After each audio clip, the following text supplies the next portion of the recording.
আলহামদুলিল্লাহ আলহামদুলিল্লাহ ওয়াসসালাতু ওয়াসসালামু আলা রাসূলিল্লাহ ওয়া আলা আলিহি ওয়া সাহবিহি আজমাইন।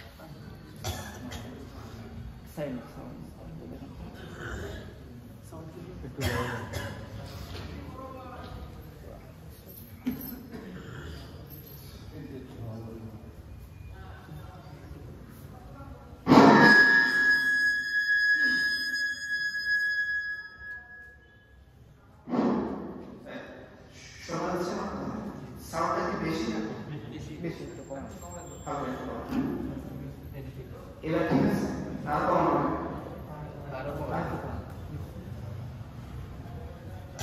এবার ঠিক আছে, সবাই ঠিকঠাক বাড়াইতে হবে না কমাইতে হবে? আচ্ছা একটু বাড়ো, ঠিক আছে। এবার ঠিক আছে, ঠিক আছে না? ঠিক আছে, আপনার এগুলো ফাঁকাগুলোকে বন্ধ করে দিলে ভালো হবে ইনশাআল্লাহ। ফাঁকার মধ্যে শয়তান এসেছে, আমাদের মনোযোগ নষ্ট করে দিবে। আচ্ছা, আল্লাহ তাআলার দয়া। আবু হুরায়রা রাদিয়াল্লাহু আনহুর একটা বর্ণনা আছে, আল্লাহ রাসূল সাল্লাল্লাহু আলাইহি ওয়াসাল্লাম তাকে বললেন যে তুমি জান্নাতের বাগানের মধ্যে বসো। তো আবু হুরায়রা বললেন, ইয়া রাসূলুল্লাহ সাল্লাল্লাহু আলাইহি ওয়াসাল্লাম, জান্নাতের বাগান কাকে বলে? জান্নাতের বাগান বলতে কি বোঝেন? রাসূলুল্লাহ সাল্লাল্লাহু আলাইহি ওয়াসাল্লাম বললেন যে সমস্ত জায়গায় আমার কথা আলোচনা করা হয় ওই জায়গাটাই তো জান্নাতের বাগান। তো আমরা আল্লাহ তাআলার কাছে আশা করি যে আল্লাহ তাআলা আমাদের এই ছোট্ট মজলিসটাকে জান্নাতের বাগান হিসেবে কবুল করে নিন। এবং আল্লাহ সুবহানাহু ওয়া তাআলা মানে একটা দয়া হলো যে যারা এই সমস্ত জিকিরের মজলিসে বা জান্নাতের বাগানে বসে, তো সেই মজলিস শেষ হওয়ার আগে আল্লাহ তাআলা তাদের সমস্ত গুনাহকে ক্ষমা করে দেন। সুবহানাল্লাহ। তো আমরা আপনার কাছে এই রমজান মাসে আশা রাখি যে আল্লাহ সুবহানাহু ওয়া তাআলা আমাদের এই মজলিসটাকে কবুল করে আমাদের গুনাহগুলোকে মাফ করে দিবেন।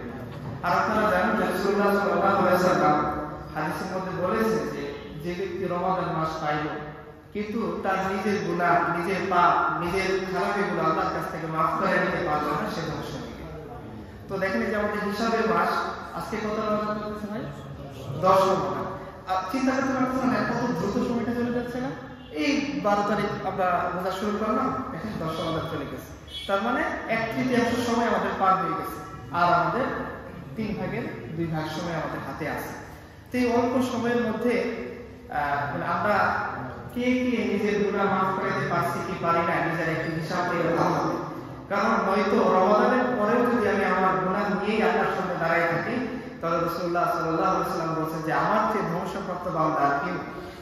এবং আল্লাহ সুবহানাহু ওয়া তাআলার একটা দেখেন যে রাসূল কিন্তু এই কথার উপর আমিন বলছেন, মানে একটা হলো আল্লাহ রাসূলের কথা, আরেকটা হলো রাসূলের সিগনেচার, রাসূলের সিল এখানে আছে যে এই কথাটা 100% সত্য যে আমরা যদি রমাদান নিজেদের গুনাহকে মাফ করে না পারি তাহলে আমরা ধ্বংসশীল বান্দাদের কাতারে দাঁড়াবে। তাহলে যারা ধ্বংসশীল বান্দাদের কাতারের মধ্যে দাঁড়াবে, কেউ যদি তারা জানাতে যাবে কোথায় যাবে? ধ্বংসপ্রাপ্ত বান্দারা কোথায় যাবে? আমরা সবাই তাহলে জান্নাতে লেগে যাই, লেগে যাই কি লেগে যাই। যদি আমাদেরকে বলা হয় যে মানে রাত 12টার পর বের হইলে ছিনতাইকারী ধরবে, আমরা ওই রাস্তাটা এড়িয়ে চলি না সবসময়, বা গেলে চিন্তা করি কি সাথে 2-4 জন নিয়ে যাই যাতে একাকে আমার রাস্তার পথে ছিনতাইকারী না ধরে। তো আমার ঈমান যে শয়তান ধ্বংস করে দেবে, আমার আমল যে কাজগুলো আমাকে ধ্বংস করে দেবে, জানা সত্ত্বেও কেন আমরা সেই ভয়ের রাস্তাটা বেছে নিই? কেন নিজেদের ঈমানকে আমলকে সেই করার চেষ্টা করবো না? কারণ কিয়ামতের দিন আমরা সবাই জানি যে আমাদের দুনিয়ার পোস্ট পদবি কোন এক কথা আমি জাহান্নামে বাঁচিয়ে দিয়েছি। এই ভিসি সার্টিফিকেট কি আমাকে কিয়ামতের দিন জাহান্নাম থেকে বাঁচাতে পারবে? ধরেন আমি কথা অক্সফোর্ড ইউনিভার্সিটি থেকে পোস্ট ডক করে এসেছি, আমি যদি আল্লাহ সুবহানাহু ওয়া তাআলার কাছে কিয়ামতের দিন পোস্ট ডকের মানে সার্টিফিকেটটা সাবমিট করি, তাহলে আল্লাহ তাআলা আমাকে জান্নাতে পৌঁছাতে করে দিবেন? বলছে শুধুমাত্র 2টা জিনিসের মধ্যে আল্লাহ তাআলা জান্নাত দেবেন, একটা হলো ঈমান আর একটা কি আমল। ঈমান আর আমল। ধরেন কথা যে মানুষটা ঈমান কবুল করে না, যাদেরকে আমরা বিধর্মী বলে ডাকি, তারা যদি সারা জীবন ভালো কোনো কাজ করে, এই ভালো কাজের বদলায় কি তারা কিয়ামতের কিছু পাবে? কেন পাবে না? ঈমান না থাকার কারণে। আবার ঈমান আছে তারপর নেক আমল নাই, হ্যাঁ আল্লাহ চাইলে তাকে মাফ করে দিতে পারবে, কিন্তু সে ব্যক্তিটা আসলে বিপদ সীমার মধ্যে আছে। যেমন ধরেন বাংলাদেশের বর্ডার, এটা একটা বিপদ সীমা, ওখানে গেলে কি করে? বিএসএফ ভুল করে দেয়, মানে আপনার জীবন নাশের একটা আশঙ্কা, প্রাণ নাশের আশঙ্কা থাকে, বর্ডারে চলে যায়। তো আল্লাহ সুবহানাহু ওয়া তাআলার নির্ধারিত বর্ডার আছে, আল্লাহর বর্ডার নেই,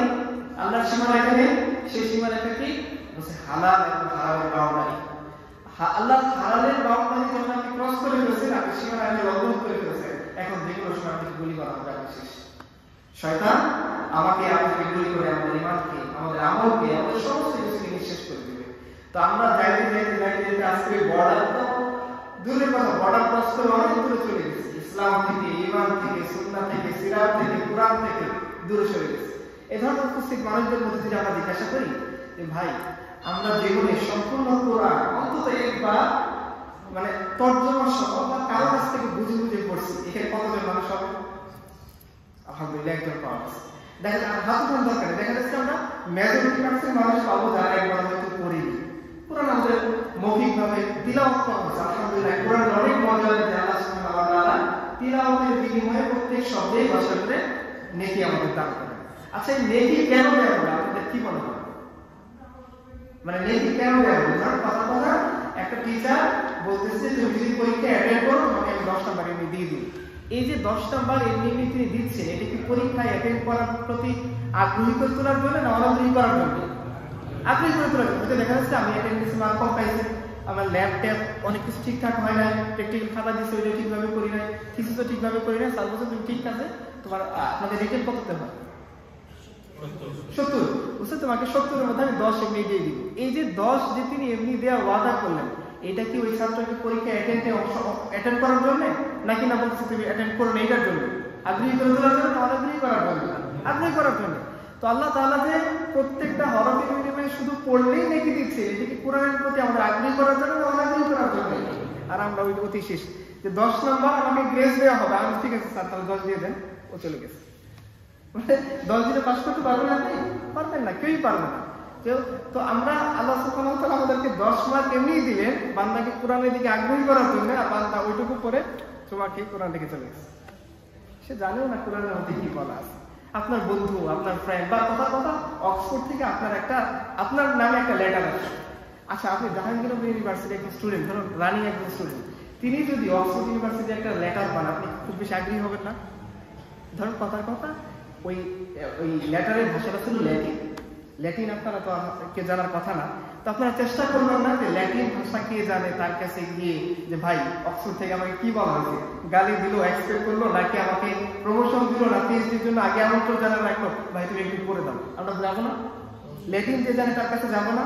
তো আল্লাহ সুবহানাহু ওয়া তাআলা বান্দার জন্য কোরআন কেন নাযিল করছে? আল্লাহর জন্য, ফেরেশতাদের জন্য? কার জন্য কোরআন? আমাদের জন্য, উম্মতে মুহাম্মাদের জন্য আল্লাহ তাআলা কোরআন নাযিল করছে।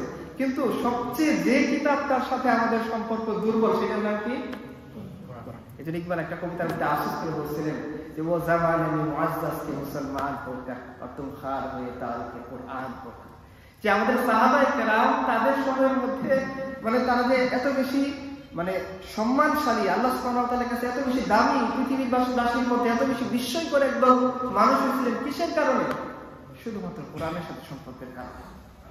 কোরআনের সাথে আমাদের সম্পর্ক দুর্বল হয়ে যাওয়ার কারণে বাকি সব কিছুর সাথে আমাদের সম্পর্ক দুর্বল হয়ে গেছে। আপনি দেখেন যে বেস্ট সেলার বইয়ের তালিকায় কি চলে আসে? শুধু মোটিভেশনাল বই, কোরআন না, মোটিভেশনাল বই, গল্প, মোটিভেশন। বিরিয়ানি খুব ভালো জিনিস, কাচ্চি খুব ভালো জিনিস। আপনি 1 মাসে একটা না কাচ্চি খান করবেন, দেখুন তো কেমন লাগে। তখন কাচ্চির চেয়ে বিতৃষ্ণা করে আর কোনো জিনিস থাকবে না। কাচ্চি মাঝে মাঝে খাওয়া ভালো, টেস্ট ভালো, কিন্তু কাচ্চি প্রতিদিন খাইলে সেটা হজমের জন্য ভালো না, আমাদের শরীরের জন্য ভালো না। তো আমরা মানে সবচেয়ে দরকারি যে কিতাব আল্লাহ সুবহানাহু ওয়া তাআলা রমাদানকে বিশেষায়িত করছেন কিসের জন্য বলেন তো দেখি? আমরা রমাদান দেখবেন ইফতার পার্টি, এই সেই অনেক কিছু, কিন্তু আল্লাহ সুবহানাহু ওয়া তাআলা রমাদানকে বিশেষায়িত করছেন কিসের জন্য? আল্লাহ তাআলা বলেছেন শাহরুর রমাদান আল্লাযী উনজিলা ফীহিল কুরআন। যে রমাদানের স্পেশালিটি আল্লাহ বলে দিয়েছেন, দেখো রমাদান মাস, এই মাসে আমি কোরআন নাযিল করছি। So this is the speciality of Ramadan. রমাদান মাসের সম্মান ইজ্জতের যে মৌলিক কারণ, তার মধ্যে একটা কারণ কি? কোরআনের সাথে সম্পর্ক করা। আর কি কি স্পেশালিটি আছে বলুন তো দেখি রমাদানের? মানে আমাদের বানানো না, মানে সেহরি নাইট, ইফতার পার্টি, এগুলোর বাইরে রমাদানের স্পেশালিটি কি বলেন? তাকওয়া তো অর্জন, ওইটা আপনার লাস্ট গোল, প্রসেস কি? আর কি বলছেন আল্লাহ তাআলা? মানে কি কি করার জন্য আমাকে বলছেন? তাকওয়া তো করা যায় না, তাকওয়া অর্জন করতে হয় কাজের মাধ্যমে, আমলের মাধ্যমে। কি কি করতে বলছেন আল্লাহ তাআলা বলেন? হাদিসের মধ্যে আর কি বলা আছে? মান সামা রমাদান। কিসের কথা বলা হয়েছে? সাওমের কথা। রমাদানের স্পেশালিটি কি? আর কোন মাসে কি আমরা সারা মাস রোজা রাখি? কোন মাস আছে না? হাদিসের মধ্যে বলা আছে সর্বোচ্চ কি করা যাবে, একদিন রোজা একদিন ভাঙতে হবে, একদিন রোজা একদিন ভাঙতে হবে, বা একটা না 2-4 দিন 5 দিন রোজা রাখবে, এরপর আবার বিরতি দিতে হবে। কন্টিনিউয়াসলি পুরো মান্থ আমরা রোজা রাখি শুধু কোন মাসে? রমাদান মাসে। আর কি বলা আছে রমাদানের স্পেশালিটি? আরেকটা বলেন তো দেখি। এই একই সুরে হাদিসের মধ্যে আরেকটা কথা বলা আছে, মান কামা রমাদান, মানে কি কিয়ামুল লাইল আদায় করা। আমরা মনে করি তাহাজ্জুদ মানে কি? আমি আমাদের যে মসজিদে প্রতিদিন মানে দিন যাচ্ছে তো কোরআনের আয়াত আগে তো 1.5 পৃষ্ঠা করে পড়া হচ্ছে, এখন তো 1 পৃষ্ঠা করে পড়া হচ্ছে। তো আমি দেখি যত দিন যাচ্ছে আমাদের মুয়াজ্জিনের স্পিড তত বেশি বাড়তেছে। মনে করেন যে রিসেন্ট আপনারা দেখছেন একটা ভিডিও ভাইরাল হয়েছে, একটা বিমানের সাথে তুলনা করছে, মানে বিমানের গতি চেয়েও ওই তিলাওয়াতকারীর গতি একেবারে মানে তার চেয়ে বেশি। আমরা কোরআন খতম করি, বিশ্বাস করেন ভাই, শুধু আমরা কোরআন খতম করি না, বাঙালিরা এত বেশি অ্যাডভান্স, কোরআনের মা গুন্নাই সব খতম করে ফেলে পুরোটা বাকি দেখা যাচ্ছে, তাই না? মনে করে করতেছি কি আলহামদুলিল্লাহ, মানে কি আপনি আস্তে আস্তে পড়ান। আর যদি মনে করেন যে না ভাই আস্তে আস্তে করে মুসলিম চলে যাবে, শ্রোতারা পড়ান, মানে আপনার কাছে বাধ্যকতা নেই যে আপনাকে এইভাবেই কোরআন খতম করে দেবে। মা কুন্নাই সাইফা ওয়াকফ সব খতম করতে আল্লাহ তাআলা বলেন নাই। আল্লাহ আমাদের কোরআন পড়া নির্দেশ দিয়েছেন কিভাবে? ওয়ারাত্তিলিল কুরআনা তারতিলা, আস্তে আস্তে তারপরের সাথে কোরআন পড়, যতটুকু পার, যতটুকু তোমার সাথে এগুলা ততটুকু পড়। আমাদের কিছু বাইন্ডিংস দেওয়া হয়েছে, এটা যেমন করতেই হবে, আমরা বানাই নিয়েছি এবং একেবারে সব খতম করে ফেলতেছি। তো রমাদানের যে স্পেশালিটি আমাদের, আমরা কয়টা পাইলাম স্পেশালিটি? তাহলে আপনি এগুলো বলি একটু মূল কথা চলে যাবে, আমরা রমাদান অনেক দিকে চলে যাবে। আমরা আসলে আল্লাহ সুবহানাহু ওয়া তাআলা জানেন যে আমাদের জন্য কি দরকার, আল্লাহ রাসূল সাল্লাল্লাহু আলাইহি ওয়াসাল্লাম জানেন আমাদের জন্য কি দরকার। আমরা বলি না ওগুলো আমাদের দরকার নেই, আমরা যেটা বুঝছি ওটাই আমাদের দরকার, তাই না? স্যার আমাদের পড়াইছেন, বলছেন বাবা এইভাবে লিখলে তুমি মার্ক পাবা। আমি বলি না, আপনার কোনো কথা শোনার দরকার নেই, আমি যেভাবে পারি ভেবে দেবো। আমাদের ক্রিকেট স্কুলে যখন পড়ি ক্লাস 1-এর কথা, তো এক ছেলে ছিল আমাদের কাছে, মানে ওকে যাই প্রশ্নে আসতো ওইগুলো কিছু লিখতো না, ও তাই লিখতো যা সে পারে। কথার কথা বলছে, ওই দেখা যায় তার গাছ কবিতা লেখার কথা সে লিখতেছে আমাদের ছোট নদী চলে এরকম। এবং সে পরীক্ষা দেওয়ার পরে টানা 1 সপ্তাহ মানে স্কুলে আসতো না, কারণ হলো স্যার এসে ওই খাতাটা করে করে শোনা হতো, দেখ তোদের এই সহপাঠী কি লিখছে। তা আমাদের হচ্ছে এরকম, আল্লাহ যা বলতে না আমার দরকার নেই, আমি যেটা বুঝি শুনি। আপনি যেটা বুঝেন সেটা দুনিয়ার জন্য ভালো হইতে পারে, নাও হইতে পারে, কিন্তু আখিরাতের জন্য সেটা একেবারেই ভালো, সেটার কোনো গ্রহণযোগ্যতা আল্লাহ তাআলার কাছে নেই। তো রমাদানের 3টা স্পেশালিটি আমরা পেলাম। প্রথম স্পেশালিটি কি? কোরআন। তার মানে আমাদের বেশি বেশি সম্পর্ক কিছু সাথে থাকবে, নাকি আমরা বেশি বেশি মোটিভেশন বই পড়বো? কি পড়বো? সালাফদের জীবনীতে দেখা যায় যে তারা অন্য সময় যারা ফিকহের ইমাম ছিলেন তারাও ফিকহটাকে এখন পিছনে রেখে কোরআনের চর্চা বেশি করতেন। যারা মুহাদ্দিস ছিলেন, হাদিসের ইমাম ছিলেন, তারা ওই হাদিসটাকে কম করে কোরআনের মধ্যে এখন বেশি বেশি লিপ্ত হইতেন। দেখা যাচ্ছে অনেকেই ছিলেন যারা পার ডে একটা খতম করতেন। এটা যদিও আমাদের 3 দিনের কথা, কিন্তু তারা এত বেশি কোরআন চর্চা করেন, পার ডে একটা খতম, 3 দিনে একটা খতম। সেগুলো দিয়ে জাকারিয়া রাহমাতুল্লাহ আলাইহি রমাদানে কয়টা খতম করতেন? কয়টা? প্রায় 60টার মতো খতম হতো না। তো দিনে একটা, রাতে একটা, সারাদিন কথা। আপনি বলেন হয় না? হয়। উসমান রাদিয়াল্লাহু তাআলা একবার রাগ করে মসজিদের নববীতে শুয়ে আছেন রাতের বেলা। তো তিনি চিন্তা করছেন যে রাতের বেলা এমনি কাটাবো, তো তিনি দাঁড়িয়ে কোরআন পড়তেছেন। আলহামদুলিল্লাহ ওই রাতের মধ্যে তার কোরআন খতম হয়ে গেছে। এখন আপনারা বলতে পারবেন ভাই এটা তো ক্যালকুলেটারে মিলে না, ক্যালকুলেটারে মিলতে হবে না। আচ্ছা বলেন তো দেখি, কারামতের হিসাব কি ক্যালকুলেটারে মিলে? কারামত কাকে বলে? ফার্স্ট ডেফিনিশন অফ কারামত, ক্যালকুলেটর যেটা মিলবে ওইটা তো কারামত, রাইট? রাসূলুল্লাহ সাল্লাল্লাহু আলাইহি ওয়াসাল্লামকে আল্লাহ তাআলা এক রাতে দুনিয়া থেকে সিদরাতুল মুনতাহা সে আদিম, ওইখান থেকে আবার ওই রাতের মধ্যে আল্লাহ তাআলা মদিনাতে ফিরিয়ে দিয়ে গেছেন। এখন আপনি ক্যালকুলেশন করে মিলান, আমাকে হিসাবটা বুঝাবেন। রাতের অল্প সময়ের মধ্যে, এটা রাসূলুল্লাহ সাল্লাল্লাহু আলাইহি ওয়াসাল্লামের মুজিজা। মুজিজাকে আপনি ক্যালকুলেটরে মিলাতে পারবেন? আচ্ছা সব বাদ দেন, বারাকা নামের যে একটা জিনিস আছে, এটা কি মুসলমান উম্মাহ বিশ্বাস করে কি করে না? বারাকার সংজ্ঞা কি? 24 ঘন্টা ইকুয়াল টু 24 ঘন্টা, এটা কি বারাকা? বারাকার সংজ্ঞা কি বলেন? 24 ঘন্টার মধ্যে আল্লাহ তাআলা আপনাকে 48 ঘন্টার বরকত দিবেন, এটার নাম কি? বারাকা। তো আমরা কি বিশ্বাস করতে পারি যে আল্লাহ তাআলা চাইলে আমাদেরকে এক রাতের মধ্যে 48 ঘন্টার বরকত দিতে পারেন? তাহলে আমরা এটা বিশ্বাস করতে হবে যে আল্লাহ সুবহানাহু ওয়া তাআলা বারাকা শুধুমাত্র মুমিনদেরকেই দেন। আমরা যদি চেষ্টা করি, পরিশ্রম করি, কষ্ট করি, তাহলে আল্লাহ তাআলা কি করবেন? আমাদেরকে বারাকা দিবেন। তো রমাদানের প্রথম স্পেশালিটি কি? বেশি বেশি কোরআন চর্চা করা। 2 নম্বর কি? সিয়াম। সিয়ামের মধ্যে কি করবো? সিয়ামও রাখছি, দেন আমি গীবতও করতেছি। সিয়ামও রাখছি, আমি মোবাইলে যেভাবে আগের মতো করে ব্রাউজিং করে যেতাম, স্ক্রল করে যেতাম, একইভাবে স্ক্রল করতেছি, একইভাবে ব্রাউজিং করতেছি, খবর দেখতেছি, মেয়েদেরকে দেখতেছি। এটা কি আমাদের রমাদান ঠিকভাবে পালন করা হলো? তাহলে রমাদানের স্পেশালিটি 2 নম্বর হলো সিয়াম, মানে রোজা, এবং রোজাকে বিনষ্ট করে সমস্ত আমল থেকে আমাকে কি করতে হবে? বিরত রাখতে হবে। রাসূলুল্লাহ সাল্লাল্লাহু আলাইহি ওয়াসাল্লাম বলেছেন না যে শুধুমাত্র খাবার এবং পানীয় থেকে বিরত থাকার নাম। সো আমরা যেটা মনে রাখি। 3 নম্বর আমরা কি পাইলাম? কিয়াম। কিয়ামুল লাইল বলতে কি শুধুমাত্র এই খতম তারাবি না। কিয়ামুল লাইল মানে কি? রাতে লম্বা সময় ধরে আল্লাহ সুবহানাহু ওয়া তাআলার সামনে দাঁড়িয়ে দাঁড়িয়ে কিয়াম করা। তারাবি পরে তারাবি আধা ঘন্টা শেষ হয়ে গেছে, এখন কি করবেন? ঘুম না, আপনি একটু বিরতি দেন, আবার একটু কিয়ামুল লাইল শুরু করেন। বা ধরুন রাতের বেলা আমাদের সবাইকে সেজদাতে করতে হয় না, ওই সময়টা আপনি আধা ঘন্টা আগে ওঠেন। ওই সময়টা তো আমরা সারা জীবনে ম্যানেজ করতে পারবো না। পারবো? আমরা না চাইলেও কিন্তু রমাদানে আমাদেরকে রাতের বেলা উঠতেই হচ্ছে সাহরি খাওয়ার জন্য, অন্তত নিজের পেটের জন্য উঠতে হচ্ছে। আমরা অন্তত 10 মিনিট আগে উঠি, আধা ঘন্টা আগে উঠি, উঠে ওই বাড়তি আধা ঘন্টা বা 10 মিনিট সময় আল্লাহ সুবহানাহু ওয়া তাআলার সামনে কিয়ামে দাঁড়াই। ওই সময় কিয়ামে দাঁড়ানোর সওয়াব কি ভাই বলেন তো দেখি? যে আল্লাহ সুবহানাহু ওয়া তাআলা ওই সময় বান্দাকে ডাকতে থাকে যে তোর কি প্রবলেম আছে আমাকে বল, আমি তোর প্রবলেম সলভ করে দেব। তুই কি কি গুনাহ করছিস আমার কাছে বল, আমি তোমার সমস্ত গুনাহ কি করে দেব? মাফ করে দেব। তোর কি কি পেরেশানি আছে আমার কাছে বল, আমি তোর সমস্ত পেরেশানি কি করে দেব? দূর করে দেব। আল্লাহ সুবহানাহু ওয়া তাআলা ওয়াদা করেন, ইয়া ইবনে আদম ইন্নাকা লাউ আতাইতানি বিল কুরাবিল আরদি খাতায়া সুম্মা লাকিতানি লা তুশরিকু বি শাইআ লা আতাইতুকা বিকুরাবিহা মাগফিরাতুন। যে আল্লাহ সুবহানাহু ওয়া তাআলা হাদিসে কুদসিতে বলেছেন, হে আদমের সন্তান, তুমি যদি গুনাহ করতে করতে পাহাড়ের সমপরিমাণ বাড়াইতে না, বড় হিমালয় পর্বতের সমান, আর তুমি যদি শিরক না করো, এরপর আমার দিকে ফিরে আসো, প্রত্যাবর্তন করো, গুনাহ মাফের আশা রাখো, আমি আল্লাহ ওয়াদা করলাম ওই সমপরিমাণ পাহাড় সমপরিমাণ মাগফিরাত নিয়ে আমি তোমার সাহায্য করব। আপনি চাইবেন না কেন আল্লাহ সুবহানাহু ওয়া তাআলার কাছে? অন্য সময় চাইলে আমার সম্ভব না, এখন না চাইলে আমার করতে হবে, তাহলে এই সময়টা আল্লাহর সাথে কেন দাঁড়াবো? কয়টা সিস্টেমটি গেল? 3টা। লাস্ট একটা বলি, রাসূলুল্লাহ সাল্লাল্লাহু আলাইহি ওয়াসাল্লামের চাচাতো ভাই আব্দুল্লাহ ইবনে আব্বাস রাদিয়াল্লাহু আনহু বলেন যে রাসূলুল্লাহ সাল্লাল্লাহু আলাইহি ওয়াসাল্লাম রমাদান মাসে এত বেশি পরিমাণে দান করতেন যে বায়ু প্রবাহ হচ্ছে তার দানের গতি আরো বেশি। আল্লাহ রাসূল কিন্তু কৃপণ ছিলেন না, আপনি মনে করতে পারেন অন্য মাসে তিনি দান করতেন না, না, ওনার কাছে যা থাকতো উনি দিয়ে দিতেন। না থাকলে কি বলতেন? তুমি পরে আসো, আমি তোমাকে পরে দেব। কাউকে তিনি নিরাশ করতেন না, যেই আসো।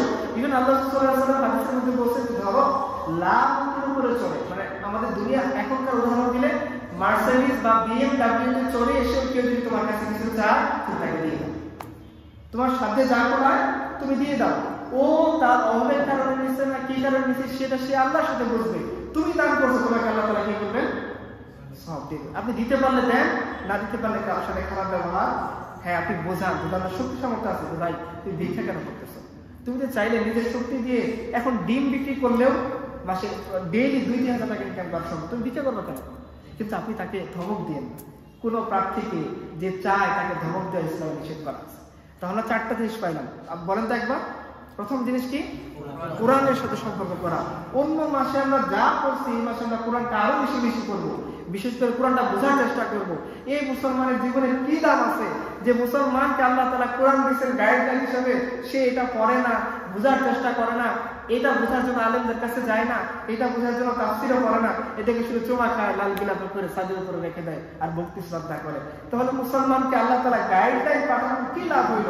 আল্লাহ তাআলার পক্ষ থেকে একটা চিঠি আসলো আমাদের কাছে, বার্তা আসলো রাসূলের মাধ্যমে, আমরা সেই বার্তাকে না গুরুত্ব দিলাম, না বোঝার চেষ্টা করলাম, না জীবনের মধ্যে সেই বার্তার বাণীগুলো নিজের জীবনে বাস্তবায়ন করলাম। শুধু এই বার্তা চুমা খেতে খেতে আমি আমার হক আদায় করছি বলে মনে করলাম, এটা ঠিক হলো না।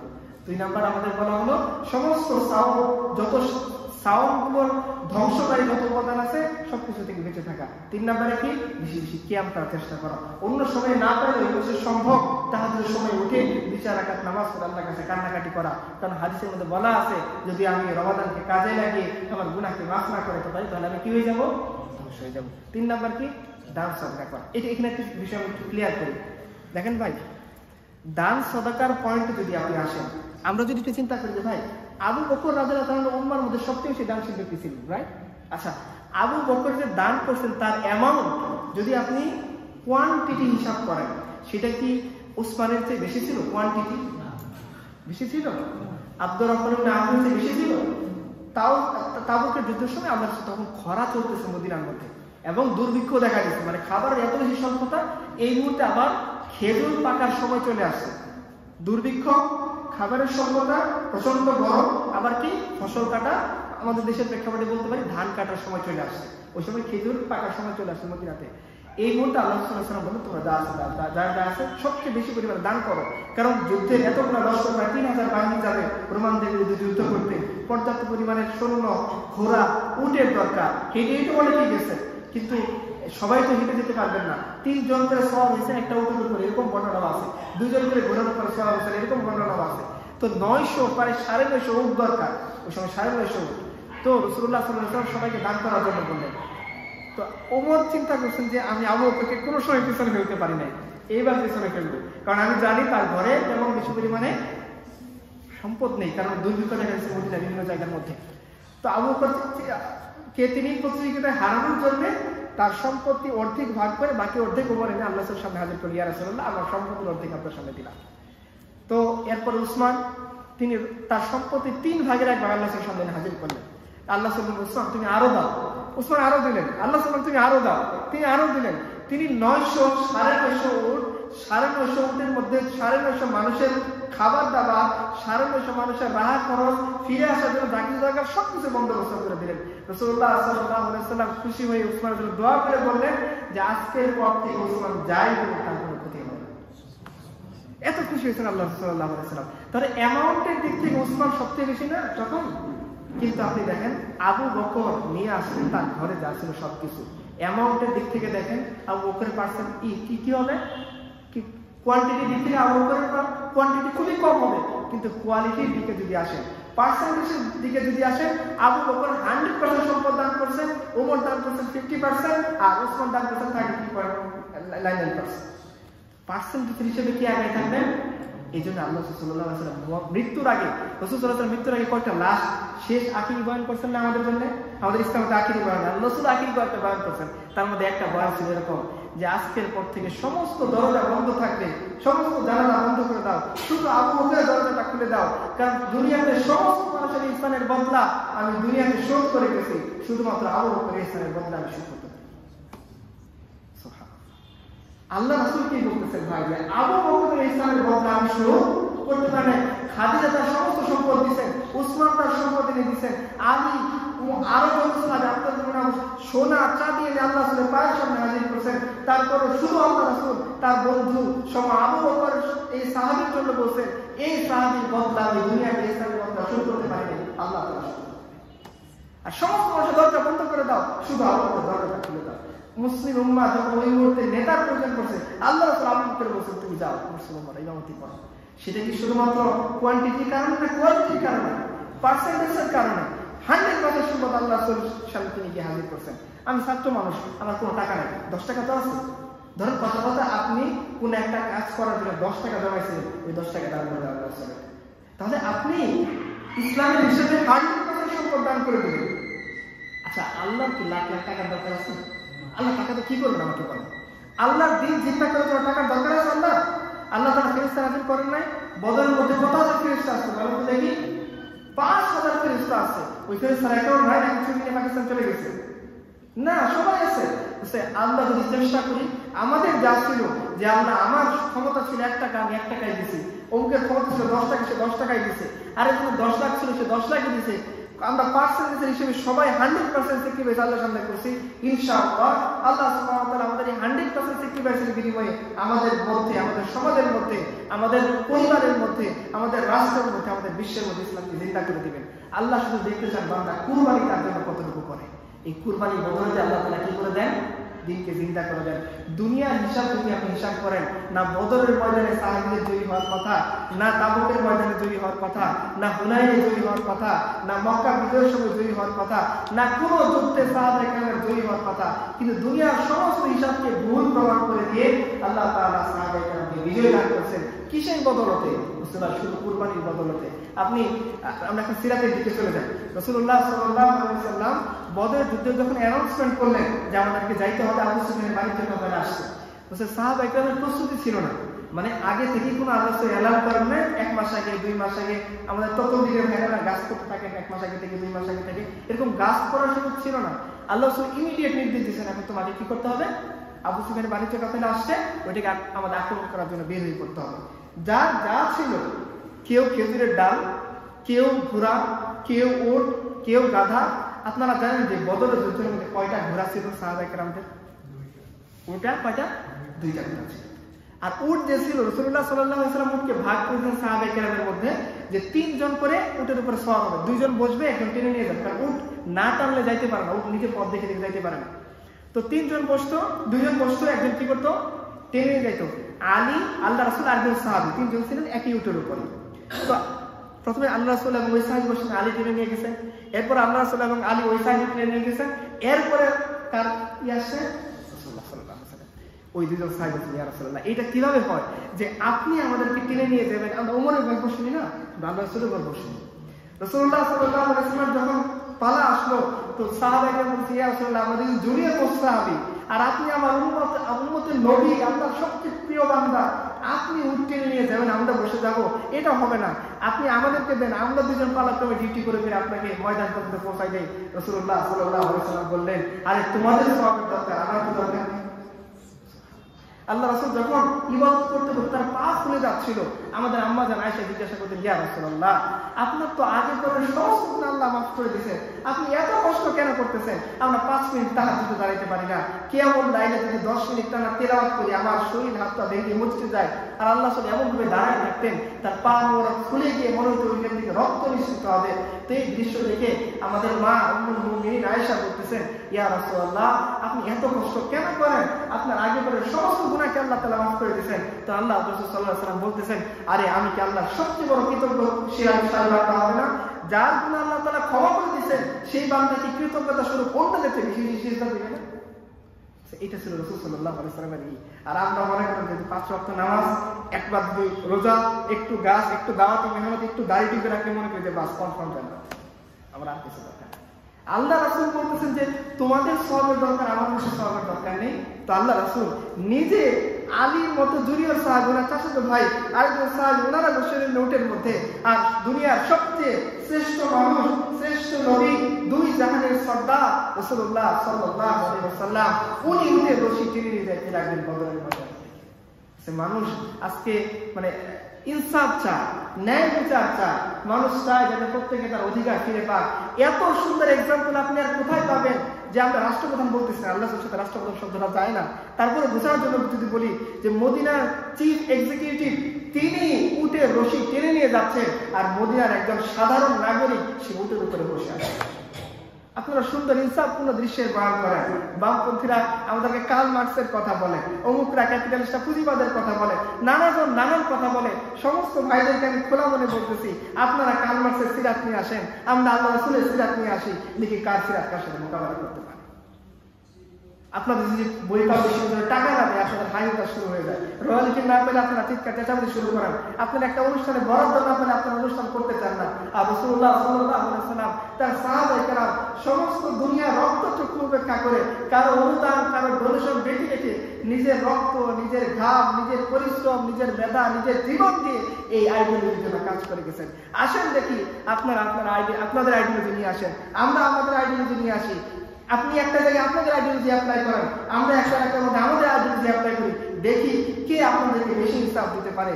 হযরত ওমরের জামানায় মুআয ইবনে জাবাল রাদিয়াল্লাহু আনহু তিনি ইয়েমেনের গভর্নর করে আল্লাহ তাকে পাঠিয়েছিলেন, এবং তিনি ওমরের জামানার পর্যন্ত বহাল ছিলেন।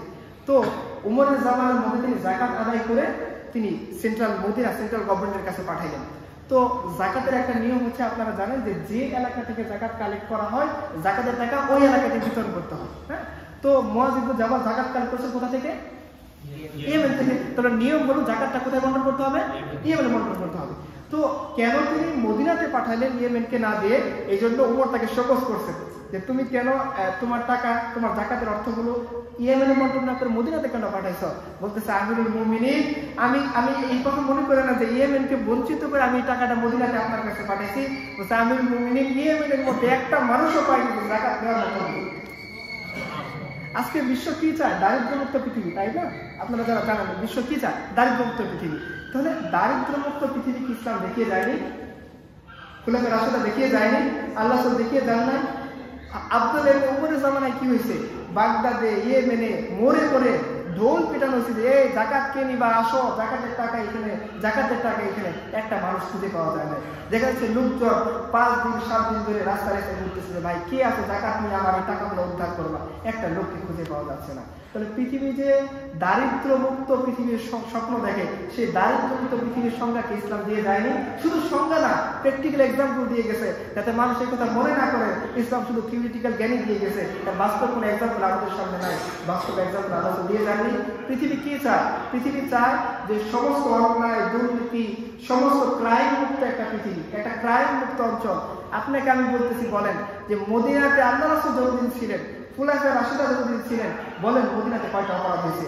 আল্লাহ রাসূল সাল্লাল্লাহু আলাইহি ওয়াসাল্লামের কাছে যখন আদী ইবনে হাতেম ইসলাম কবুল করতে আসলো, আল্লাহ রাসূল তাকে বলেন আদী তুমি ইসলাম কবুল করে নাও। হাতেম তার ছেলে আদী ইবনে হাতেম। তো আল্লাহ রাসূল সাল্লাল্লাহু আলাইহি ওয়াসাল্লামের সাথে তিনি কথা বলতেছেন, কথা বলতে এক পর্যায়ে বলতেছেন আদী তুমি যদি ইসলাম কবুল করো আর তুমি যদি বেঁচে থাকো, তুমি একদিন দেখবা যে ইয়েমেন থেকে, হাদারামাউত থেকে একটা মহিলা উঠে চড়ে, ঘোড়ায় চড়ে সে মদিনাতে, মক্কায় হজের জন্য, বেড়ানোর জন্য আসতেছে, কিন্তু সে আল্লাহ ছাড়া আর হয়। আপনি কি চান? ইফতিজিমুক্ত পৃথিবী? দেখেন আদী ইবনে হাতেম, এটা তো বলছেন আদী আল্লাহ জীবন দশায়, আল্লাহ যখন চলে গেছেন আল্লাহ তাআলার কাছে, আদী ইবনে হাতেম বলছেন আল্লাহর কসম, যে কথা আল্লাহ আমাকে ওয়াদা করেছিলেন আমি জীবন দশায় দেখছি একটা মেয়ে হাদারামাউত থেকে, ইয়েমেন থেকে উটের উপরে চড়ে মক্কায় হজ করতে আসছে, তার দিকে কেউ ফিরো না। তাহলে কি চান আপনারা? রাসূল সাল্লাল্লাহু আলাইহি ওয়াসাল্লাম মক্কা বিজয় করছেন। মক্কা বিজয়ের কয়েক দিনের মাথায় ফাতেমা নামে একজন মহিলা সে চুরি করে বসছে। চুরির অ্যামাউন্টটা হলো হাত কাটার অ্যামাউন্টের সমান। ছোট চুরির জন্য ইসলামে একটা কলম চুরি করতে, এটার জন্য হাত কাটার দরকার নেই। বড় চুরি যদি হয় সেক্ষেত্রে আপনাকে কি করতে হবে? হাত কাটতে হবে। তো উনি ছিলেন কুরাইশ বংশের। আল্লাহ রাসূলের বংশ কি ছিল? কুরাইশ বংশে। তিনি বনু হাশিম, মূল বংশটার নাম হলো কুরাইশ বংশ। তো তিনি রাসূল সাল্লাল্লাহু আলাইহি ওয়াসাল্লামের একই বংশের লোক। আমাদের একই বংশের লোক হলে কি হয় বলেন তো দেখি? 7 খুন মাপ। এই ভাই সুন্দর কথা বলছেন, 7 খুন মাপ। আমার বংশের, আমার পরিবারের অনেক মা দেখবেন যে মেয়ে নিশ্চিত ভাবে একটা ছেলের সাথে ঘোরাফেরা করতেছে, মানুষ যদি ধরাই দিচ্ছে, সে বলছে না না আমার মেয়ে এগুলো করতে পারতো, অতটা মিথ্যা কথা বলতেছে। এরকম অনেক মা আছেন না, যারা সন্তানের ভুলটাকে কি করেন? জাস্টিফাই করেন। তো একই বংশের লোক, এবং অনেক বড় বড় নও-মুসলিম যারা ছিল তারা চিন্তা করতেছে যে এত বড় বংশের মহিলার হাত কাটা যাবে, এটা কুরাইশ বংশের জন্য মান সম্মান হানি করে না। আল্লাহ গিয়ে তোমরা একটু বলো যে আল্লাহ শাস্তিটা কমিয়ে অন্য কিছু দেন, অর্থদণ্ড দেয়, মানে যে পরিমাণ সম্পদ চুরি করছে তাকে 10 গুণ সম্পদ দিয়ে দেয়। তো এখন কে গিয়ে আল্লাহ রাসূলকে বলবে? এরকম লোক পাওয়া যাচ্ছে। সবাই মিলে ধরছে ওসামা ইবনে যায়েদকে। ওসামা ইবনে যায়েদকে বলেন রাসূল সাল্লাল্লাহু আলাইহি ওয়াসাল্লাম পালক যায়েদের সন্তান। আল্লাহ রাসূল তাকে একেবারে হাসান হুসাইনদেরকে যেভাবে দেখতেন, ওই ওসামা ইবনে যায়েদকে একই নজরে দেখতেন, মানে খুব বেশি তিনি মহব্বত করতেন।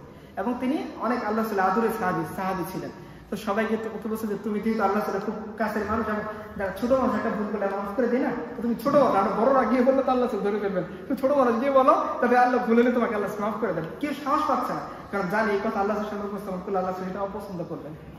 তো ওসামা ইবনে যায়েদ গিয়ে বলছে ইয়া রাসূলুল্লাহ, ওর শাস্তির একটু কমিয়ে অন্য কিছু দেওয়া যায় কিনা? আল্লাহ রাসূলের চেহারাটা বড় লাল হয়ে গেছে। আপনি আপনারা জানেন যে আল্লাহ রাসূল যদি কোনো অপছন্দনীয় কাজ করতেন, মানে ধমক দিতেন না, তিনি কি করতেন? তার চেহারা দেখে সাহাবারা বুঝে গেছে তিনি কাজটা অপছন্দ করতেন। আল্লাহ রাসূলের চেহারা বড় লাল হয়ে গেছে। তিনি তাদের গুসা আসছে এটা দেখে বুঝতে পারছেন সাহাবায়ে কেরাম। তিনি বলতেছেন, আরে তোমরা কি মনে করছো যে এই আমার বংশের লোক, একই বংশের লোক হওয়ার কারণে আমি তার অপরাধ মাফ করে দেব? আল্লাহর কসম, মুহাম্মাদের মেয়ে ফাতিমাও যদি অপরাধ করতাম তার হাত থেকে দিতাম। আপনারা ন্যায় বিচার চান না? জাস্টিস চান না? আমাদের সমাজে কি হয়, 22 বছর জেল খাটার পরে আমি দেখলাম একটা লোক জানতে পারছে সে আসলে অপরাধী করে নাই, ভুলে তার নাম আসছে কলিমুল্লাহ সলিমুল্লাহ, ভুলে কটা হয়ে গেছে। এরকম মানুষ অহরহ মানুষ আপনি দেখবেন জেল খাটতেছে। দ্রুত বিচার ট্রাইব্যুনাল নামে একটা ট্রাইব্যুনাল আছে, তাই না? আচ্ছা আপনারা জানেন দ্রুত বিচার ট্রাইব্যুনালে কত দ্রুত বিচার হয়? 3.5 বছর পরে ফাঁসি লাগে। কত দ্রুত? 3.5 বছর সময় লাগবে। আর ধরেন কথার কথা, একটা অপরাধের, একটা ক্রাইমের এভিডেন্স মিটে যাওয়ার জন্য 3.5 বছর সময়টা যথেষ্ট না? যথেষ্ট না। সাক্ষী মরে গেছে, দেখা যাচ্ছে যে বিচার চাইতে আসছিল ও আদালতের বারান্দায় ঘুরতে ঘুরতে একসময় স্ট্রোক করে মারা গেছে। তাহলে কাকে আপনি বিচার করবেন? আর ধর কথার কথা, আপনি যে বিচার চাওয়ার জন্য যাবেন, আপনাকে কোথায় যাইতে হবে? ম্যাজিস্ট্রেটের কোর্টে। ম্যাজিস্ট্রেট কোর্টগুলো কোথায় থাকে? জেলা শহর। আচ্ছা, একটা গ্রাম থেকে জেলা শহরের দূরত্ব মিনিমাম কত থাকে? অজপাড়াঘাট থেকে কমপক্ষে 40-50 কিলোমিটার তো থাকেই। একটা গরিব মানুষ, ধরেন কথা তার স্বামীকে কেউ খুন করে ফেলছে, তার মানে পরিবারের প্রধান উপার্জনক্ষম ব্যক্তিরা কি হয়ে গেছে? মারা গেছে। এখন এই বিধবা, তার ছোট ছোট সন্তান আছে, বাড়িতে আর উপার্জনক্ষম কেউ নেই। ভাইয়ের বাড়িতে গেছে, ভাইরা তারাই দিছে। বাবার কাছে গেছে, বাবা বলছে দেখো আমি তো গরিব মানুষ, আমি বুড়া হয়ে গেছে, আমি তোমার কিভাবে নিব? আবার সে শ্বশুর বাড়িতে আছে, স্বামীর বিটার, এখানে তেমন কিছু করার নেই। এখন সে তার স্বামীর হত্যার বিচার চাওয়ার জন্য জজ কোর্টে গিয়ে মামলা করবে। তাহলে এই গরিব মানুষটা অজপাড়া গেছে 60 কিলোমিটার দূরে কিভাবে যাবে? তাকে তো ভাত খাওয়ারই টাকা নেই। আচ্ছা, কথা সে ধার কর্য করে সে যাওয়ার খরচটা মেনটেন করে গিয়ে মামলা করে আসলো। এই মামলার রায় কতদিন পরে পাবে? ও নিজেও জানে না যে তার সন্তান অথবা তার নাতি এসে তার দাদা হত্যার বিচারটা আদৌ পাবে কিনা। কারণ সবসময় দেখুন অপরাধীরা কি করে, একটা উকিল কেঁদে শুধু ডেটের পর ডেট নেই। আচ্ছা, এই মানুষটার পক্ষে কি সম্ভব, এই অসহায় বিধবার পক্ষে, যে সে প্রত্যেকবার ধরেন কথা প্রত্যক্ষ 4-5 জন সাক্ষী ছিল, এদেরকে নিয়ে টাকা পয়সা দিয়ে জেলা সদরে নিয়ে যাওয়া, আবার তাদেরকে বাড়িতে পৌঁছায় দেওয়া, এইভাবে 10 বছর 2 বছর 1 মাস তার পক্ষে মেনটেন করা সম্ভব? তা তো পেতেই হবে। তাহলে সে কি করবে? আর ইসলামের নিয়ম 4 জন প্রত্যক্ষ সাক্ষী, বিচারক সামনে, বিচার প্রত্যেক এলাকা। আপনাকে বিচার চাওয়ার জন্য রাজধানীতে আসতে হবে না, আপনাকে বিচার চাওয়ার জন্য জেলা সদরে যাইতে হবে না। প্রত্যেকটা গ্রামে একটা করে সালিশি কেন্দ্র থাকে ইসলামের, এবং প্রত্যেকটা পাড়ায় মহল্লায় একটা করে ইমাম সাহেবদের নিয়ে কমিটি থাকবে যারা শরিয়া আইন বাস্তবায়ন করবে। তাদের কাছে আপনি যাবেন, উপস্থাপন করবেন, প্রত্যক্ষ সাক্ষী, ইমাম সাহেব বলবেন ঠিক আছে আজকে অপরাধ, কালকে জুমা দিন এই অপরাধের শাস্তি কার্যকর হয়ে যাবে। র্যাপিড আপনি সমাধান পাবেন না। র্যাপিড আপনারা খান না, র্যাপিড সমাধান পাওয়ার জন্য। আচ্ছা, আপনি একটা জিনিস খেয়াল করেন, যে আমাদের প্রচলিত সিস্টেমে কি হয়, যে ধরেন কথা আপনি আপনাদের কেউ বাবাকে খুন করছেন, ক্ষতিগ্রস্ত কি হয়েছে? আমি। এই লোকটার যে ক্রাইম করছে, অপরাধী, তার ফাঁসির রায় হয়েছে। হ্যাঁ, তো এই ফাঁসির রায় যার হয়েছে তাকে মাফ করতে পারে কে বলেন তো প্রচলিত সিস্টেমে? আচ্ছা, মানলেন আমার বাবাকে, মাফ করবেন কেন? কি তার বাবার কি হয়েছে বা তার পরিবারের কি ক্ষতি হয়েছে? ক্ষতিকার হয়েছে, ক্ষতিপূরণ কে পাবে? মাফ কে করবে? আপনি আমার মতামত না নিয়ে তার মতামত কেন নিলেন? আমাকে বোঝান। তিনি তো ক্ষতিগ্রস্ত হন নাই, তিনি তো ভালো জায়গার মধ্যে আছেন, বঙ্গভবনে থাকেন, ভালো খাবার খান, তার জন্য বডিগার্ড আছে। আমি গরিব মানুষ, বাবা মরে যাওয়ার কারণে আমি ছোট মানুষ ক্ষতিগ্রস্ত হইলাম, আমার মা, আমার ভাই, আমার পরিবার ক্ষতিগ্রস্ত হইল। আমাকে আপনি ডাকলেন না মাফ করার সময়, হুট করে আপনি একটা অডিয়েন্স জারি করে মাফ করে দিলেন কেন? ইসলামের নিয়ম হলো যাকে আপনি মারছেন তার পরিবারকে ডাকা হবে। তুমি কি চাও? যদি বলে যে হত্যার বদলা হত্যা, ঠিক আছে যাও, তার শাস্তি কার্যকর হবে। যদি বলে না আমরা গরিব মানুষ, হত্যার বদলা হত্যা চাই না, আমাদেরকে আপনি ক্ষতিপূরণ দিয়ে দেন, বলুন তো একটা রক্তমূল্যের ক্ষতিপূরণ কত? বলেন না কেন আপনারা? 100 উট। 100 উটের দাম কত বলুন তো? 10টা যদি গর্ভবতী উট দেন, 1 টাকা উটের দাম যদি 1 লাখ টাকা হয়, ধরুন কথা আর কোনো হিসাব করলাম, নর্মাল একটা উট, বাচ্চা উট ধরে হিসাব করলাম, তাহলে 100 উটের দাম কত? একটা বিধবা যদি 1 কোটি টাকা পায়, বলুন তো তার আর কিছু লাগবে জীবনের মধ্যে? একটা এতিম যদি 1 কোটি টাকা পায়, তার জীবন সুন্দর করার জন্য আরো কিছু লাগবে? তার মানে দেখেন, একজন ব্যক্তি মারা গেছে, ইসলাম তাকে কি করে নাই? অথই জলে ভাষায় দেয় না, তাকে বলছে তুমি আসো, তোমাকে এমন ইনসান পাইয়ে দেবো, তোমার 7 পুরুষ ঘরে বসে খাবে। 100 কোটি টাকা হইলে, 1 কোটি টাকা যদি হয়, আপনার জীবন কি? আপনার জীবনের লক্ষ্য কি? 10-20 লাখ টাকা জমানো, ওকে 1 কোটি টাকা ইসলামী স্টেজের মধ্যে নিয়ে যাও। দেখেন এরপরে কি হবে? যে বিধবাকে তার বাবা দেখে নাই, ও এখন দেখতে ইন্টারেস্ট ফিল করবে না? তার ভাই আসবে, যায় 1 কোটি টাকা দিচ্ছে, কিছু যদি হাতায় নেওয়া যায়, ভাই আসবে যে বোন তোর কি লাগবে, বাবা এসে বলবে যে আম্মা তোর কি লাগবে, আশেপাশের মানুষজন এসে বলবে যে এতিমদেরকে বাবা তোমাদের কি লাগবে, ওই টাকা দিয়ে হাতায় নেওয়ার জন্য। আলটিমেট একটা বিধবা, একটা ইয়েতিম, সে তার বাবা মারা যাওয়ার পরেও ভিক্ষা করে তার খাইতে হবে না, দুয়ারে দুয়ারে ঘুরতে হবে না, তাকে বিচার চাওয়ার জন্য বারবার ওই আদালতের বারান্দা, বাড়িতে 40-50 কিলোমিটার 2-4-5 বছর অপেক্ষা করতে হবে না।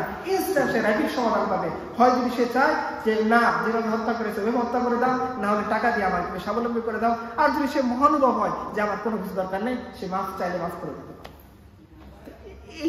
আপনারা কি চান? দুর্নীতিমুক্ত পৃথিবী? আপনারা কি চান ক্ষুধামুক্ত পৃথিবী? আপনারা কি চান অপরাধমুক্ত পৃথিবী? আপনারা কি চান দারিদ্র্যমুক্ত পৃথিবী? সমস্ত কিছুর এক্সাম্পল ইসলাম যেমন দিয়ে গেছে, একই সাথে সিরাতের পাতার মধ্যে সেটা বাস্তবায়ন করা আছে। আল্লাহ রাসূল সাল্লাল্লাহু আলাইহি সাল্লাম এবং রাসূল সাল্লাল্লাহু আলাইহি সাল্লাম যে প্রজন্ম আমাদের সামনে রেখে গেছেন, যাদেরকে আমরা মডেল হিসেবে খোলাফায়ে রাশেদা বলি, তারা প্রত্যেকে এই জিনিসগুলো বাস্তবায়ন করে দেখাইছেন। এবং আপনারা জানেন যে ওমরের জামানায় এক টুকরা করে কাপড় দেওয়া হয়েছে সবাইকে হাদিয়া বাইতুল মাল থেকে। ওই টুকরা কাপড় দিয়ে কারোই পরিপূর্ণ কামিজ জামা হয়নি। তো ওমর যখন মসজিদে নববীতে জুমার খুতবা দিচ্ছেন, দেখা যাচ্ছে ওই একই রঙের কাপড় ওমর পরিপূর্ণ জামা বানিয়ে খুতবা দিচ্ছেন। মুসল্লিরা বলতেছে, ওমর আপনি থামেন, আপনার খুতবা আমরা শুনবো না, আমাদেরকে যে কাপড় আপনি দিচ্ছেন সেই কাপড় দিয়ে আমরা তো পরিপূর্ণ জামা বানাইতে পারিনি, আপনি কোথা থেকে পরিপূর্ণ জামা বানাইছেন? নাকি আপনি ব্যয়সারি করে রাষ্ট্রপ্রধান হয়ে এক টুকরা আমাদের কাছ থেকে বেশি নিছেন? এই জবাব না দিলে আমরা কেউ আপনার খুতবা শুনবো না। উমরের ছেলে আব্দুল ওমর বলছেন, তোমরা দাঁড়াও, বাবার পক্ষে আমি কথা বলি। আমার বাবা এক টুকরা কাপড় পাইছে, আমিও রাষ্ট্রের সাধারণ একজন নাগরিক হিসেবে আমি এক টুকরা কাপড় পাইছি। দেখলাম যে এই টুকরা কাপড় দিয়ে বাবারও কাপড় হচ্ছে না, আমারও হচ্ছে না কামিজ, তো আমি এই টুকরাটা আমার বাবাকে হাদিয়া দিছি। আমার হাদিয়া নেওয়ার টুকরা থেকে বাবা ওই টুকরা দুই টুকরা জোড়া দিয়ে একটা জামা বানিয়েছে। এরপর মুসল্লিরা বলছেন এখন খুতবা করে। আপনারা কি চান? জবাব দিয়ে চান?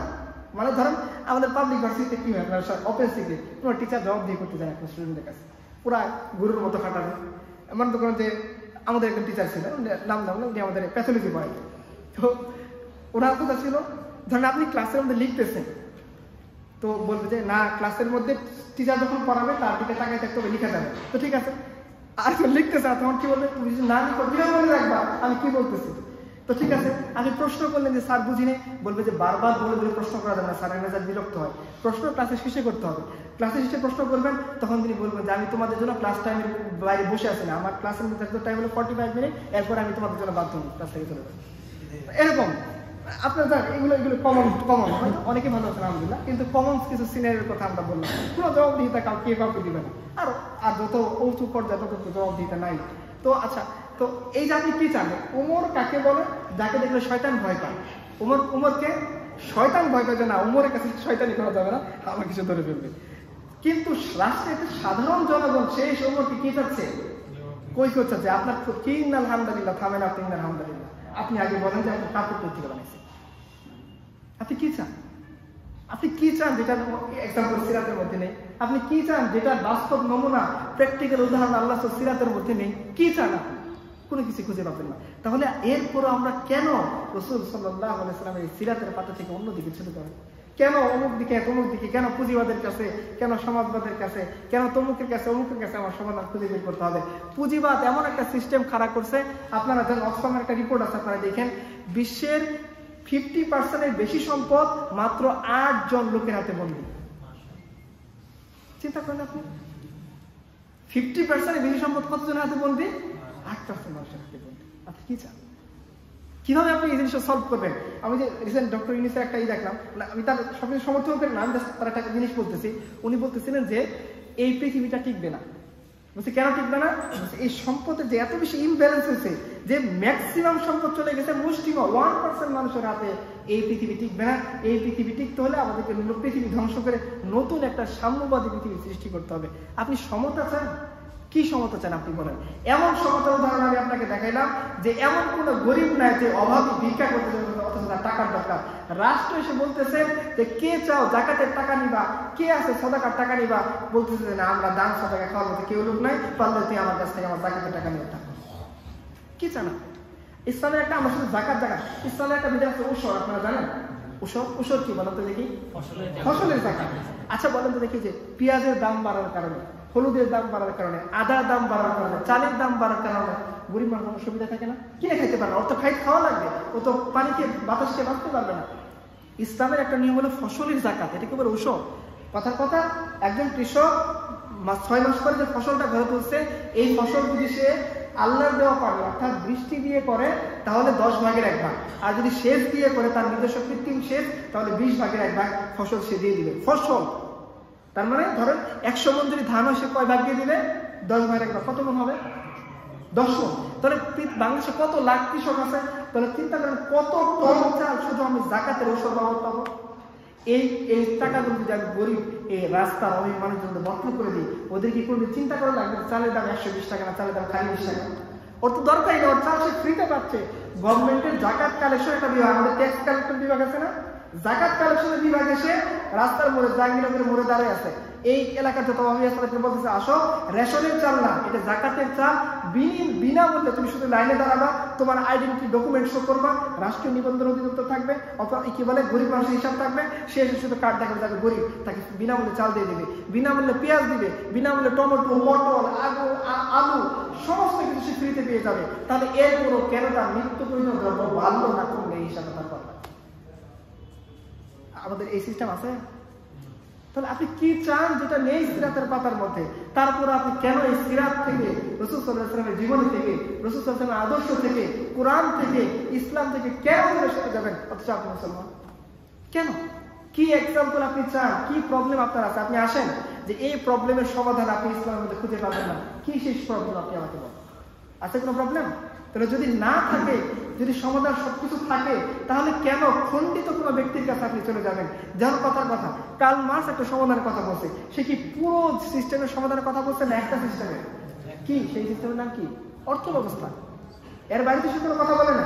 আচ্ছা আপনি বলেন তো দেখি, সমাজতন্ত্রের একটা মূল বক্তব্য। আচ্ছা আপনার কি কষ্ট লাগতেছে? শেষ করে দেবেন? আচ্ছা, তো রমজান মাস আপনার কষ্ট লাগতে আপনার বলবেন, সেটা শেষ করে দেবেন সামনে। তো তার একটা কথা হলো যে ব্যক্তি পর্যায়ের কোনো ইনস্টিটিউশন থাকা যাবে, সমস্ত কিছু কি করে ফেলতে হবে? রাষ্ট্রীয়করণ করে ফেলতে। মানে আপনার যে সম্পত্তি সেটার মালিক আপনি না, আপনি যে পরিশ্রম করে ঘর উঠেছে সেই ঘরের মালিক আপনি না। ইভেন আপনি ধরেন পরিশ্রম করে কিছু সম্পদ কিনছেন, একটা গাড়ি কিনছেন, একটা উট কিনছেন, ঘোড়া কিনছেন, এই জিনিসগুলো আপনার ওয়ারিশ কেউ পাবে না। আপনি মরার সাথে সাথে রাষ্ট্র সবকিছু নিয়ে যাবে। এখন আপনি বলেন তো দেখি, যে জিনিসের মধ্যে আপনার ব্যক্তিগত কোনো ফায়দা নেই, ওই কাজের প্রতি আপনি আগ্রহ ফিল করবেন? আপনি করলো কিভাবে করবেন? ওইভাবে করবো যে আপনি সরকারি কোনো ট্রেনের টিকিটের কাছে যান, একবার যে ঘুরান দিয়ে গেল এরপর আর কোনো করবে। এখন দুনিয়া আসলো না, দুনিয়া গেল, ট্রেনে আসলো লাগলো না, ট্রেনে গেল, দেখার বিষয় না, ও ডিউটি পালন করে চলে গেছে, আর কিছু টাকা হাতে নিয়ে চলে গেছে। তো কারণ কি? ওর তো কোনো জবাবদিহিতা নেই, ওর কোনো স্বার্থও নাই, ও নিশ্চয়ই বেতন পাবে, ওকে কেউ এসে দেখবেও না। ওই যে দেখলাম ট্রেনের মধ্যে আগুন লাগার পর সিসিটিভি লাগাইছে, চুল সিসিটিভি খুলে নিয়ে চলে গেছে। মানে সিসিটিভি ধরতে পারে না, চুল সিসিটিভি খুলে নিয়ে চলে যাচ্ছে, এরকম আর কি। কারণ সিসিটিভি লাগাইছে, আমি তো সেটার মধ্যে লাইন দিচ্ছে কিনা এটা বড় বিষয়, তাই না? বিষয়টা এরকম না। ও ব্যক্তি স্বার্থ যদি মানুষের না থাকে, মানুষ কাজ করতে চায় না। আপনাকে যদি বলা হয় যে আপনার মরার পরে সমস্ত সম্পত্তি রাষ্ট্র নিয়ে যাবে, আপনি কোনো সম্পত্তি রেখে যাবেন? কি টাকা পয়সা? যে কৃষককে বলা হবে যে তুমি যে জমির মধ্যে আবাদ করতেছে, এই জমি তোমার না, এই জমির ফসল তুমি ঘরে তুলতে পারবে না, এই জমির ফসল তোমার বাচ্চা ছেলে মেয়ে কেউ খেতে পারবে না, এই সম্পত্তি থেকে তোমাকে রাষ্ট্র মাত্র তোমাকে ভাড়া দিবে সম্পত্তি চাষ করার জন্য। সম্পত্তি চাষ করতে না ওই কৃষক আগ্রহী করবে? করবে না। ইসলাম কি বলছে দেখেন, ইসলামে কি ব্যক্তিগত সম্পত্তির স্বীকৃতি নেই? আছে। কিভাবে স্বীকৃতি আছে? যতটুকু আপনি হালাল উপায়ে উপার্জন করবেন ততটুকু আপনার, যেটুকু আপনি অন্যের কাছ থেকে মেরে দিচ্ছেন ওটুকু আপনার না। এবং ইসলাম ধমক দিছে, তুমি 1 বিঘা 2 বিঘা মেরে দিবা, তুমি যদি এক বিঘত পরিমাণ তুমি যদি মেরে দাও, কিয়ামতের দিন আল্লাহ তাআলা 7 আসমান জমি তোমার গলার মধ্যে ঝুলাই দিবেন, নিয়ে খা, কত সম্পত্তি খাইতে চাস। আমাদের সমাজে কি হয়? বোনের সম্পত্তি কেউ দিবে না। বোন যদি সম্পত্তি নেয় আমার সাথে কথা বলবে না। আমি দেখছি আমাদের বাড়িতে, আমি দেখছি যে ওই ভাই তার বোনকে বাড়িতে আসতে দেয় নাই। কেন? বোন তার সম্পত্তির ভাগ চাইছে, দিছে এই জন্য না, শুধু ভাগ চাইছে এই জন্য। এই জন্য তুই আর আমার বাড়িতে আসতে পারবে, তুই কি চাস? বাপের সম্পত্তি ভাগ করতে চাস? বাপের সম্পত্তি বাপ একসাথে রেখে গেছে, সে কি করতেছে? সে বোনকে শীতের দিন ভাপা পিঠা বানায় বাড়িতে পাঠায়, তার বাড়িতে পাঠিয়ে দিচ্ছে। আরে বেটা, আল্লাহকে তোকে ভাপা পিঠা খাওয়াই দেওয়া বলছে না, সম্পত্তির অধিকার দিতে বলছে। তুই ভাবা পিঠা না করে আল্লাহ তাআলা তোকে ধরবেন না, সম্পদের অধিকার না দিলে সমস্ত কিছু আল্লাহ তার গলার মধ্যে ঝুলাই দিবেন। আজকে আমরা সম্পদের অধিকার দিব না। এই বিশ্বাস করেন, আপনি 1 বিঘা সম্পত্তি দখল করে ওইখানে যদি ধান লাগিয়ে আপনি খান, আপনার ইবাদত কবুল হবে না, কারণ আপনি হারামটা দিচ্ছেন। রাসূলুল্লাহ সাল্লাল্লাহু আলাইহি ওয়াসাল্লাম একটা এক্সাম্পল দিচ্ছেন, বুখারীতে আছে, যে একটা মুসাফির, পয়েন্টগুলো মনে রাখেন, মুসাফির অসহায়, তার যানবাহন হারাই গেছে, এই মুহূর্তে মরুভূমির মধ্যে একাকী অবস্থা, সে আল্লাহ কাছে দোয়া করছে, আল্লাহ তুমি আমার সাহায্য করো, আল্লাহ একটা পথ দেখাই দাও, আল্লাহ আমার রাস্তা দেখাই দাও, বেড়া দিচ্ছে, রাস্তা হারিয়ে গেছে। তো আল্লাহ সাল্লাল্লাহু আলাইহি ওয়াসাল্লাম বলছেন, এই ব্যক্তির ডাকে কিভাবে সাড়া দেওয়া হতে পারে? তার খাবার হারামে, তার পোশাক হারামে, তার দেহ হারামে। দেখেন, আপনারা জানেন মুসাফির অবস্থায় দোয়া করলে কি হয়? কবুল হয়। অসহায় অবস্থায় দোয়া করলে কি হয়? কবুল হয়। সে মুসাফির, সে অসহায়, তারপর আল্লাহ বলছেন তার কোনো দোয়া কবুল করা হবে না। কেন? তার পোশাক হারাবে, তার খাবার হারাবে, তার দেহ হারাবে। তা আমি যে সম্পত্তি মেরে দিলাম বলে তারপরে কিভাবে আমি আশা করি যে আমি লম্বা পাগড়ি বেঁধে চারতলার উপর তাহাজ্জুদ করে জান্নাতে চলে যাবো? আপনার তাহাজ্জুদ দরকার নেই, আপনার বোন অধিকার আপনি ফিরে গিয়ে আসেন, আপনি এমনি চলে যাবেন। আর যদি আপনি অধিকার না দেন আপনি জানা যেতে পারবেন না। এটাই সিরাতের সমাধান। সিরাত কি চান? আপনার সাম্য চান? এই দেখেন সাম্যবাদী সমাজ চান। এই সাম্যবাদের, হ্যাঁ ওদের সাম্যবাদ না, ইসলাম যেটাকে জাস্টিস বলে, ইসলাম যেটাকে ন্যায় বিচার বলে, ইসলামের পরিবেশ এটা আদল এবং ইনসাফ, এটার এক্সাম্পল আপনি দেখেন। এমন কোন মদিনাকে আপনি এক্সাম্পল পাবেন না, মদিনার কোন সাহাবী, মদিনার কোন নাগরিক তার বোনের সম্পত্তি বেড়ে দিছে বা বোন সম্পত্তি চাওয়ার কারণে সে আদালতে মামলা রুজু করছে, যা ইয়া রাসূলুল্লাহ আমার ভাই আমার সম্পত্তি দিচ্ছে না, আমার বাবা মারা গেছে আজ থেকে 10 বছর আগে। আপনি মদিনাতে এরকম কোন ইতিহাসের কোন ডকুমেন্ট পাবেন না। কেন পাবেন না? কেন আপনি খুঁজে পাবেন না? আল্লাহ রাসূল সাল্লাল্লাহু আলাইহি ওয়াসাল্লাম এমন আদল এবং ইনসাফ কায়েম করছেন, খোলাফায়ে রাশিদিন এমন আদল এবং ইনসাফ কায়েম করছেন, কোন অপরাধীর সাহস হয় নাই যে ইনসাফটাকে সে ব্রেক করে কোন অপরাধ করবে। কারণ সে জানে যে ইসলামী সমাজের মধ্যে ভালো মানুষের অনেক মূল্যায়ন, তাকে উঁচু পদে উপরে টেনে তোলা হবে, আর খারাপ মানুষকে যেগুলো আগাছা থাকে সেগুলো আগাছা থেকে সমান করে দেওয়া হবে। ধানের মধ্যে আপনার আগাছা রাখেন না, ধানের ফলন যাতে ভালো হয়, ঠিক সমাজের মধ্যে কোনো দুর্নীতিবাজ, কোনো অন্যায়কারী, কোনো পাপাচারী সমাজের মধ্যে বড় প্রতিষ্ঠানে যাইতে পারবে না। অপরাধী সে হত্যা করছে, এই আপনারা খবরের মধ্যে দেখেন, ধর্ষণ করছে, ধর্ষণ করার পর সে ভিকটিমকে বলতেছে মামলা তুলে নেওয়ার জন্য, না হলে সে ধর্ষিতার মাকে ধর্ষণ করবে। এরকম আপনারা শোনেন নাই? আপনি এরকম এক্সাম্পল মদিনার সমাজ থেকে বের করে দেন। আছে কোন সমাজ যে এখন ধর্ষক সে ধর্ষিতাকে বলতেছে তুমি মামলা তুলে নাও, না নিলে তোমার মাকে আমি ধর্ষণ করবো? আছে না খবর? আপনারা দেখেন না? এগুলো ডকুমেন্টারি সার্চ দিলে আপনারা, প্রথম আলো, শেষ আলো, কালো, সব পত্রিকাতে এই জিনিসগুলো আপনারা খুঁজে পাবেন। আপনি এরকম একটা এক্সাম্পল মদিনার সমাজ থেকে দেখেন। অপরাধী অপরাধ করে সে বুক ফুলিয়ে পালানোর কোনো সুযোগ তার নেই। অপরাধী মানে কি? সে সমাজের নিগৃহীত নিকৃষ্ট একজন ব্যক্তি। আর ভালো মানুষ মানে কি? সে সমাজের একজন পরম মানুষের কাছে আদরণীয় ব্যক্তি, মানুষ তাকে সম্মান করবে, নামাজের মধ্যে তাকে সামনে দেওয়া হবে, রাষ্ট্রের কোনো পথ ফাঁকা হলে তাকে আগে দিয়ে যাওয়া হবে যে তুমি মুত্তাকি, তুমি পরহেজগার। ইসলামের নিয়ম হইল যে কেউ চাইতে পারবে না, পজিশন পোস্ট পদবি চাইতে পারবে না। একবার আবু মুসা আশআরী রাদিয়াল্লাহু আনহু তার দুই চাচাতো ভাই সহ রাসূল সাল্লাল্লাহু আলাইহি ওয়াসাল্লামের কাছে আসলেন। এসে কথা বলার ফাঁকে তার দুই চাচাতো ভাই হুট করে বলে ফেলছেন, ইয়া রাসূলুল্লাহ আমাদেরকে ইয়েমেনের একটু গভর্নর বানাবেন। তো রাসূলুল্লাহ সাল্লাল্লাহু আলাইহি ওয়াসাল্লাম বলছেন, দেখো যারা আমাদের কাছে পোস্ট চায় আমরা তাদেরকে ওই পোস্টে নিযুক্ত করি না। হে আবু মুসা আশআরী তুমি এই পোস্টের অধিকারী হও। আবু মুসা আশআরীকে আল্লাহ গভর্নর বানায় পাঠিয়েছে। সো আপনি যদি পোস্ট চান, ইসলামের নিয়ম অনুসারে আপনি আগেই ডিসকোয়ালি, আপনাকে সে গোনাতেও ধরবে না। ইসলাম কাকে দিবে পোস্টের বড় বড় পরিসরে? ইসলাম একটা এলাকার মধ্যে সার্ভে করবে, সার্ভে করে দেখবে ধরেন জ্ঞানী, গুণী, ভদ্র, ভালো মানুষদের কাছে বলবে তোমাদের এলাকার সবচেয়ে ভালো মুত্তাকি এবং জ্ঞানবান মানুষকে ইসলাম তাকে ফাইন্ড আউট করবে, তার বাড়িতে যাবে, গিয়ে বলবে যে তোমাকে ডিসি হইতে হবে। ওই কথা বলবে না আমি হইতে পারবো না, ইসলাম তাকে জোর করে ধরে ডিসির মধ্যে বসাই দিবে। এই লোকটা যে ডিসি হয়, আপনার কোনো মামলা, কোনো ন্যায় বিচার পাওয়ার জন্য আপনাকে কষ্ট করতে হবে, কোনো হাসপাতালে যাওয়ার জন্য আপনাকে আমাদের বাড়িতে, আমাদের এলাকায় একটা লোক কি করছে, সে হাসপাতালে গেছে তার ওয়াইফকে নিয়ে, নর্মাল ডেলিভারি নামে ডাক্তার এমন অবস্থা করে শেষ পর্যন্ত তার জ্বরাও কেটে ফেলতেছে। সে বিচার চাইতে পারেনি কারণ সে গরিব মানুষ, তাকে ভয় দেখানো হয়েছে যে তুমি বিচার চাইতে যাও তাহলে বড় সমস্যা হবে। নাম জানি একটা হসপিটাল নাই বললাম, আমার এলাকার ডকুমেন্টের ঘটনা আমি বলতেছি। লোকটা আমার কাছে বলতেছে আমার স্ত্রী এখন কি হবে, জিন্দিগিতে তার একটা বাচ্চা হবে না, তার যে বাচ্চা হওয়ার কথা ছিল ওই বাচ্চাও মরে গেছে, তার স্ত্রী এখন পুরো প্যারালাইজড মতো অবস্থা, নড়াচড়া করতে পারে না, ইভেন তার ইউটেরাসটা কেটে ফেলা লাগছে যে সে আর জিন্দিগিতে কি করতে পারবে না, বাচ্চা ধারণ করতে পারবে না। একে কে ইনসাফ দেবে? কি চান যেটার জন্য আপনি ইসলামকে বাদ দিয়ে, যেটার জন্য আপনি সিরাতকে বাদ দিয়ে, যেটার জন্য আপনি রাসূলুল্লাহ সাল্লাল্লাহু আলাইহি ওয়াসাল্লামকে বাদ দিয়ে পশ্চিমের কাছে, উত্তরের কাছে, দক্ষিণের কাছে সমাধান খেয়ে বেড়াচ্ছেন? কি এমন চান আপনি যেটা ইসলাম আপনাকে দেয়নি অথচ এটা আপনার দরকার? কি দেয়নি? ইসলাম ব্যক্তি স্বার্থকে স্বীকার করছে যেটা সমাজতন্ত্র স্বীকার করেনি। ফলে কি হয়েছে? সমাজতান্ত্রিক রাষ্ট্রগুলো ব্যর্থ রাষ্ট্রে পরিণত হয়েছে এবং এমন অবস্থা হয়েছে লেনিনের মূর্তিটা রাশিয়া থেকে কি করে ফেলা হয়েছে, সাধারণ জনগণ ক্রেন দিয়ে টেনে টেনে ফেলে দিচ্ছে। তুমি আমাকে যে স্বপ্ন দেখাইছো বলছে কোনো ডিসক্রিমিনেশন থাকবে না। আচ্ছা বলো তো দেখি, আপনি একটা সমাজ কায়েম করেন, ওই সমাজে কাউকে প্রধানমন্ত্রী হইতে হবে, কাকে মন্ত্রী হইতে হবে, কাউকে এমপি হইতে হবে, তাহলে সবার প্রোটোকল কি সমান থাকবে? একটা রিক্সাওয়ালাকে কি আপনি 10টা পুলিশ থেকে যাবেন ভাই 10টা পুলিশ পাশে রাখবে রিক্সা চালাও দিবেন না, মন্ত্রী বের হয়ে দিবেন? তাহলে আপনি ডিসক্রিমিনেশন হয়েছে কি নাই? আলটিমেট আপনাকে করতে হবে। আপনি বলেন ভাই এটা তো করতে হবে, হ্যাঁ এটা আমিও বলতেছি, ইসলাম এগুলো স্বীকৃতি দেয় যে ডিসক্রিমিনেশন কি থাকবে, থাকবে, তো সে ন্যায় ভিত্তিক। এরকম না যে 1% মানুষের সাথে 50% সম্পর্ক, এরকম না। ন্যায় ভিত্তিক সমাজের মধ্যে কি থাকবে? পেশার মধ্যে বন্টন থাকবে। কেউ কেউ কি করবে? সবজি উৎপাদন করবে, কেউ শিল্পপতি হবে, কেউ আবার শ্রমিক হবে। কিন্তু শ্রমিক সেটা তার শ্রমের সঠিক মজুরি পায়। আপনারা জানেন যে এই যে গার্মেন্টস ফ্যাক্টরি গুলাতে শ্রমিকের শ্রমের মজুরি কিসের ভিত্তিতে নির্ধারণ করা হয়? প্রোটিনের পার্সেন্টেজের উপর ভিত্তি করে। একটা ডেতে তার কত প্রোটিন লাগে এটার উপর ভিত্তি করে তার সেট আপ করা হয়।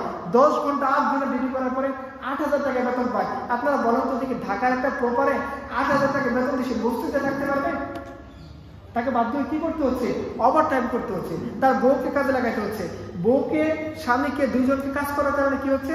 সন্তানকে গ্রামে পাঠিয়ে দিতে হচ্ছে, সন্তানগুলো বকাটে হচ্ছে, ইয়ালাপ হচ্ছে, ডান্ডি খাচ্ছে, ভালো মানুষ হয়ে গড়ে উঠতেছে না। তা আলটিমেট ভালো মানুষ যদি না হয় এটা রাষ্ট্রের জন্য ক্ষতিকর না অপকারী?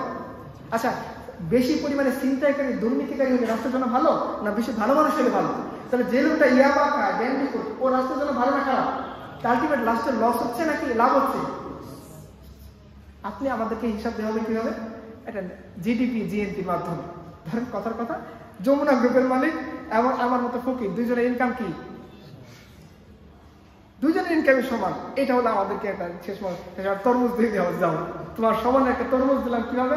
তোমার নেট ইনকাম এবং যমুনা গ্রুপের মালিকের নেট ইনকাম কি? সমান। অতএব তুমি খাও। উন্নয়ন, উন্নতি, ডেভেলপ না? এটা তো ডেভেলপ না। আমি তোমার অধিকার পাইনি। আমার যমুনা গ্রুপের মালিক সে এক গাড়ি দুইবার চড়ান, তো হয়তো এক মাসে দুইবার একটা গাড়ি ইউজ করে না। আর আমি ওই একই বাসে একই জায়গায় যাই, ওই থামে, ওই জায়গায় দিয়ে থামে। আমি বলি ভাই যাও যাও, 10 বার বললে সে আবার টানে, আবার টানবে, আবার ব্রেক করে ফেলে। আবার 100 বার বললে সে আরেকটু টানে, আবার ব্রেক করে ফেলে। ওই গাড়িতে আমাকে গুলিস্তান যেতে হয়, ওই একই জায়গাতে আমি আসি। তাহলে ওর আমার ইনকাম কিভাবে সমান? আমি আমার পরিবারের কেউ অসুস্থ হইলে সর্বোচ্চ ঢাকা মেডিকেল স্যার অন্য কোথাও নিতে পারবো না, আর সে শুরুই করবে মাউন্ট এভার হসপিটাল দিয়ে সিঙ্গাপুরে। তাহলে ও আর আমি কিভাবে সমান হইলাম? আমি লোকাল বাস ছাড়া, টেম্পো ছাড়া, অটো ছাড়া কোথাও চলতে পারি না, আর সে জিন্দেগিতে অটো কি জিনিস সে চোখেও দেখে না। সে আমাকে জিজ্ঞাসা করতে হয়তো ধান গাছ দিয়ে আসতে কি পরিমাণ কাঠ হয়, সেটা আদিতে কি বলে ভালো ভালো আসবো বানানো যায় কি যায় না, বারমাটিক সেগুলো হচ্ছে ধান গাছ বেশি শক্তিশালী না বারমাটিক সেগুলো বেশি শক্তিশালী, সে হয়তো এতটুকু জানে না। আর আমি কাদামাটির সন্তান, কৃষকের সন্তান, তা আমি কিভাবে কি করবো? তাহলে ইনসাফ যেটা চান, ব্যক্তি স্বার্থকে ইসলাম অস্বীকার করেনি, কিন্তু সেটা আবার পুঁজিবাদের মতও না। পুঁজিবাদের মধ্যে একটা রোলস হলো কি? Profit maximisation. Profit maximisation. আপনি চাইলে যত বেশি চান লাভ করতে পারবেন, আপনাকে কেউ বাধা? ইসলামে কিন্তু লাভের একটা সীমা আছে। নিত্য প্রয়োজনীয় দ্রব্য আপনি চাইলেই একটা ছোট তরমুজ 800 টাকা বিক্রি করতে পারবেন না। রাষ্ট্র আপনাকে পিটাই করবে, কিন্তু তুই এটা 150 টাকা দিয়ে বিক্রি কর। কিনছস কত দিয়ে? 40 টাকা দিয়ে। তোর ট্রান্সপোর্ট কস্ট কত? পার পিসে 20 টাকা। কত লাভ করা লাগবে? 48 টাকা লাভ কর। 120 টাকা তরমুজ ছেড়ে 120 টাকা তরমুজের প্রত্যেক ঘরে আমরা 10 টাকা তরমুজ কিনে খেতে পারি। আপনি কি চান? তরমুজ খাইতে চান? আনার খাইতে চান? বেদেনা খাইতে চান? ভালো ভালো রসগোল্লা খাইতে চান? তার ইসলাম লাগবে। আপনি ইসলাম তারা খাইতে পারবেন না। নয়তো আপনাকে বুঝ দিয়ে দেওয়া হবে যমুনা গ্রুপ এবং তুমি সমান শক্তিশালী, কারণ তোমাদের দুইজনের জিডিপি না, ওটা কি বলে? ওটা বাংলাতে কি বলে? মাথা পিছু হয়। সুন্দর করে মাথা পিছু হয়, দুইজনের মাথা হইলো সমান। এত কি তাই? এটাই আমাকে বুঝ দিয়ে দেওয়া হবে। সেই জন্য ভাই, ইসলাম ব্যক্তি স্বার্থকে কেন স্বীকার করলো? কারণ মানুষ আল্লাহ তাআলা জানেন যে কোনো মানুষ ব্যক্তি স্বার্থ ছাড়া ওইভাবে সে কাজটা করতে পারনি। আমাদের যদি পাস ফেল না থাকতো আমরা করতাম? পরীক্ষা দিতাম? স্যার 10 বার আমার গাড়ি দেয়, স্যার যে জিনিসকে দেখাই করতাম না। তাই সার্টিফিকেটের কোনো মূল্য নাই, পরীক্ষার কোনো মূল্য নাই। তুমি তোমার মতো বক্তব্য করতে থাকো। তুমি এক কথা বললে আমি 10 কথা বলে চলে আসলাম। কেন কথা বলি না অন্যায় করা সত্ত্বেও? কেন ওই টিচারের কোনো বললেন না যে স্যার আপনি একবার লিখতে বললেন, একবার লিখতে না করেন, একবার প্রশ্ন করতে বললেন, প্রশ্ন করলে বসতে বলেন? কেন? আমি কেন বলতে পারি না? আমার মার্কের একটা ভয় আছে যে আমাকে ভাই ভাইতে 30 মার্ক, ওখানে ফেল করে দিলে আমি ফেল, আমার 1 বছর আবার তার পিছনে দৌড় পারতে হবে, স্যার দেয় একটু পাস করে দেয়, একটু করে। এটা আমি করবো না। তো ব্যক্তি স্বার্থ আছে বলেই আমরা কি করি? ভয় করি। ব্যক্তি স্বার্থ আছে বলে আমরা কাজটা ভালো করে করি। ব্যক্তি স্বার্থ আছে বলে আমরা কি চিন্তা করি যে না আমাকে কিছু রেখে যেতে হবে, আমার পরিবার, আমার স্ত্রী, আমার সন্তান এরা অভাবী অবস্থায় থাকবে, এটা আমি অপছন্দ করি। আল্লাহ রাসূল নিজে অপছন্দ করতেন।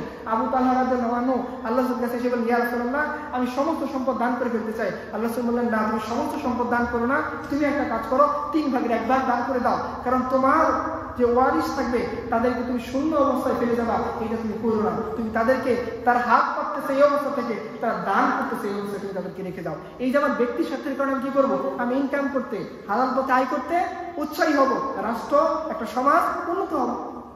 তো আপনি আমার প্রথম ব্যক্তির সাথে চিন্তা করে নিয়ে গেলেন, তাহলে আপনি কেন এখানে যাবেন যেটা আদতে আপনার সমস্যার সমাধান না, আলটিমেট সেটা আপনার সমস্যাকে আরো বাড়াই তুলবে।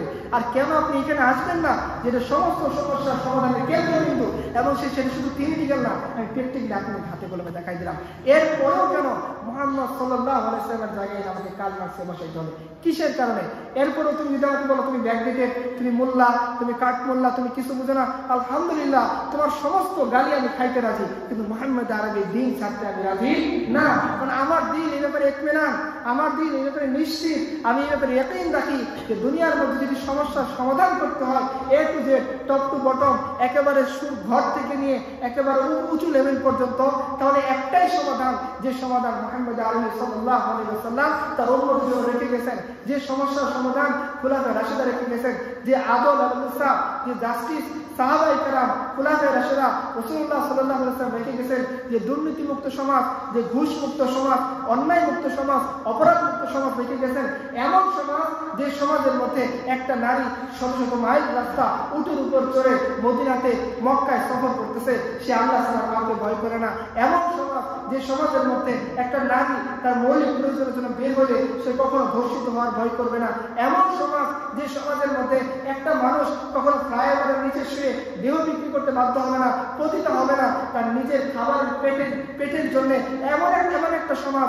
যে সমাজের মধ্যে একটা অসহায়, একটা ইয়াতিম রাস্তায় ঘুরবে না, তার দায়িত্ব নেওয়ার কেউ নাই, এই জন্য এমন একটা সমাজ যে সমাজের মধ্যে কোনো অসহায়, কোনো ক্ষুধার্ত কৃষক তার সন্তানকে নিয়ে ট্রেনের নিচে পড়ে আত্মহত্যা করবে না, তার খাবার নাই, এই জন্য এমন একটা সমাজ যে সমাজের মধ্যে কোনো বাবা তার মেয়েকে বিক্রি করতে বাধ্য হবে না, তার ঘরে খাবার নাই, এই জন্য এমন একটা সমাজ যে সমাজের মধ্যে কোনো শিক্ষক কোনো ছাত্রের উপর অন্যায় করতে পারবে না, এমন একটা সমাজ যে সমাজের মধ্যে কোনো ছাত্র কোনো শিক্ষকের সাথে অন্যায় করতে পারবে না, এমন একটা সমাজ যে সমাজের মধ্যে রাষ্ট্রের টপ নির্বাহী খুতবা আরম্ভ করতে পারবে না যদি সে কোনো অপরাধ করে, এমন একটা সমাজ যে সমাজের মধ্যে পুলিশ প্রধান, গোয়েন্দা প্রধান, আর্মি প্রধান সবাই সমাজের মানুষের কাছে জবাবদিহি করতে বাধ্য হবে, একটা সাধারণ লোক তাকে দাঁড়িয়ে জিজ্ঞাসা করতে পারবে এই তুমি কারণে বাইরে চলছো, এটা হালাল টাকা না হারাম টাকা, সুদের টাকা না ঘুষের টাকা, আমার টাকা বেরিয়েছে কিনা, এমন একটা সমাজ যে সমাজের মধ্যে একটা বউ দাঁড়িয়ে বলতে পারবে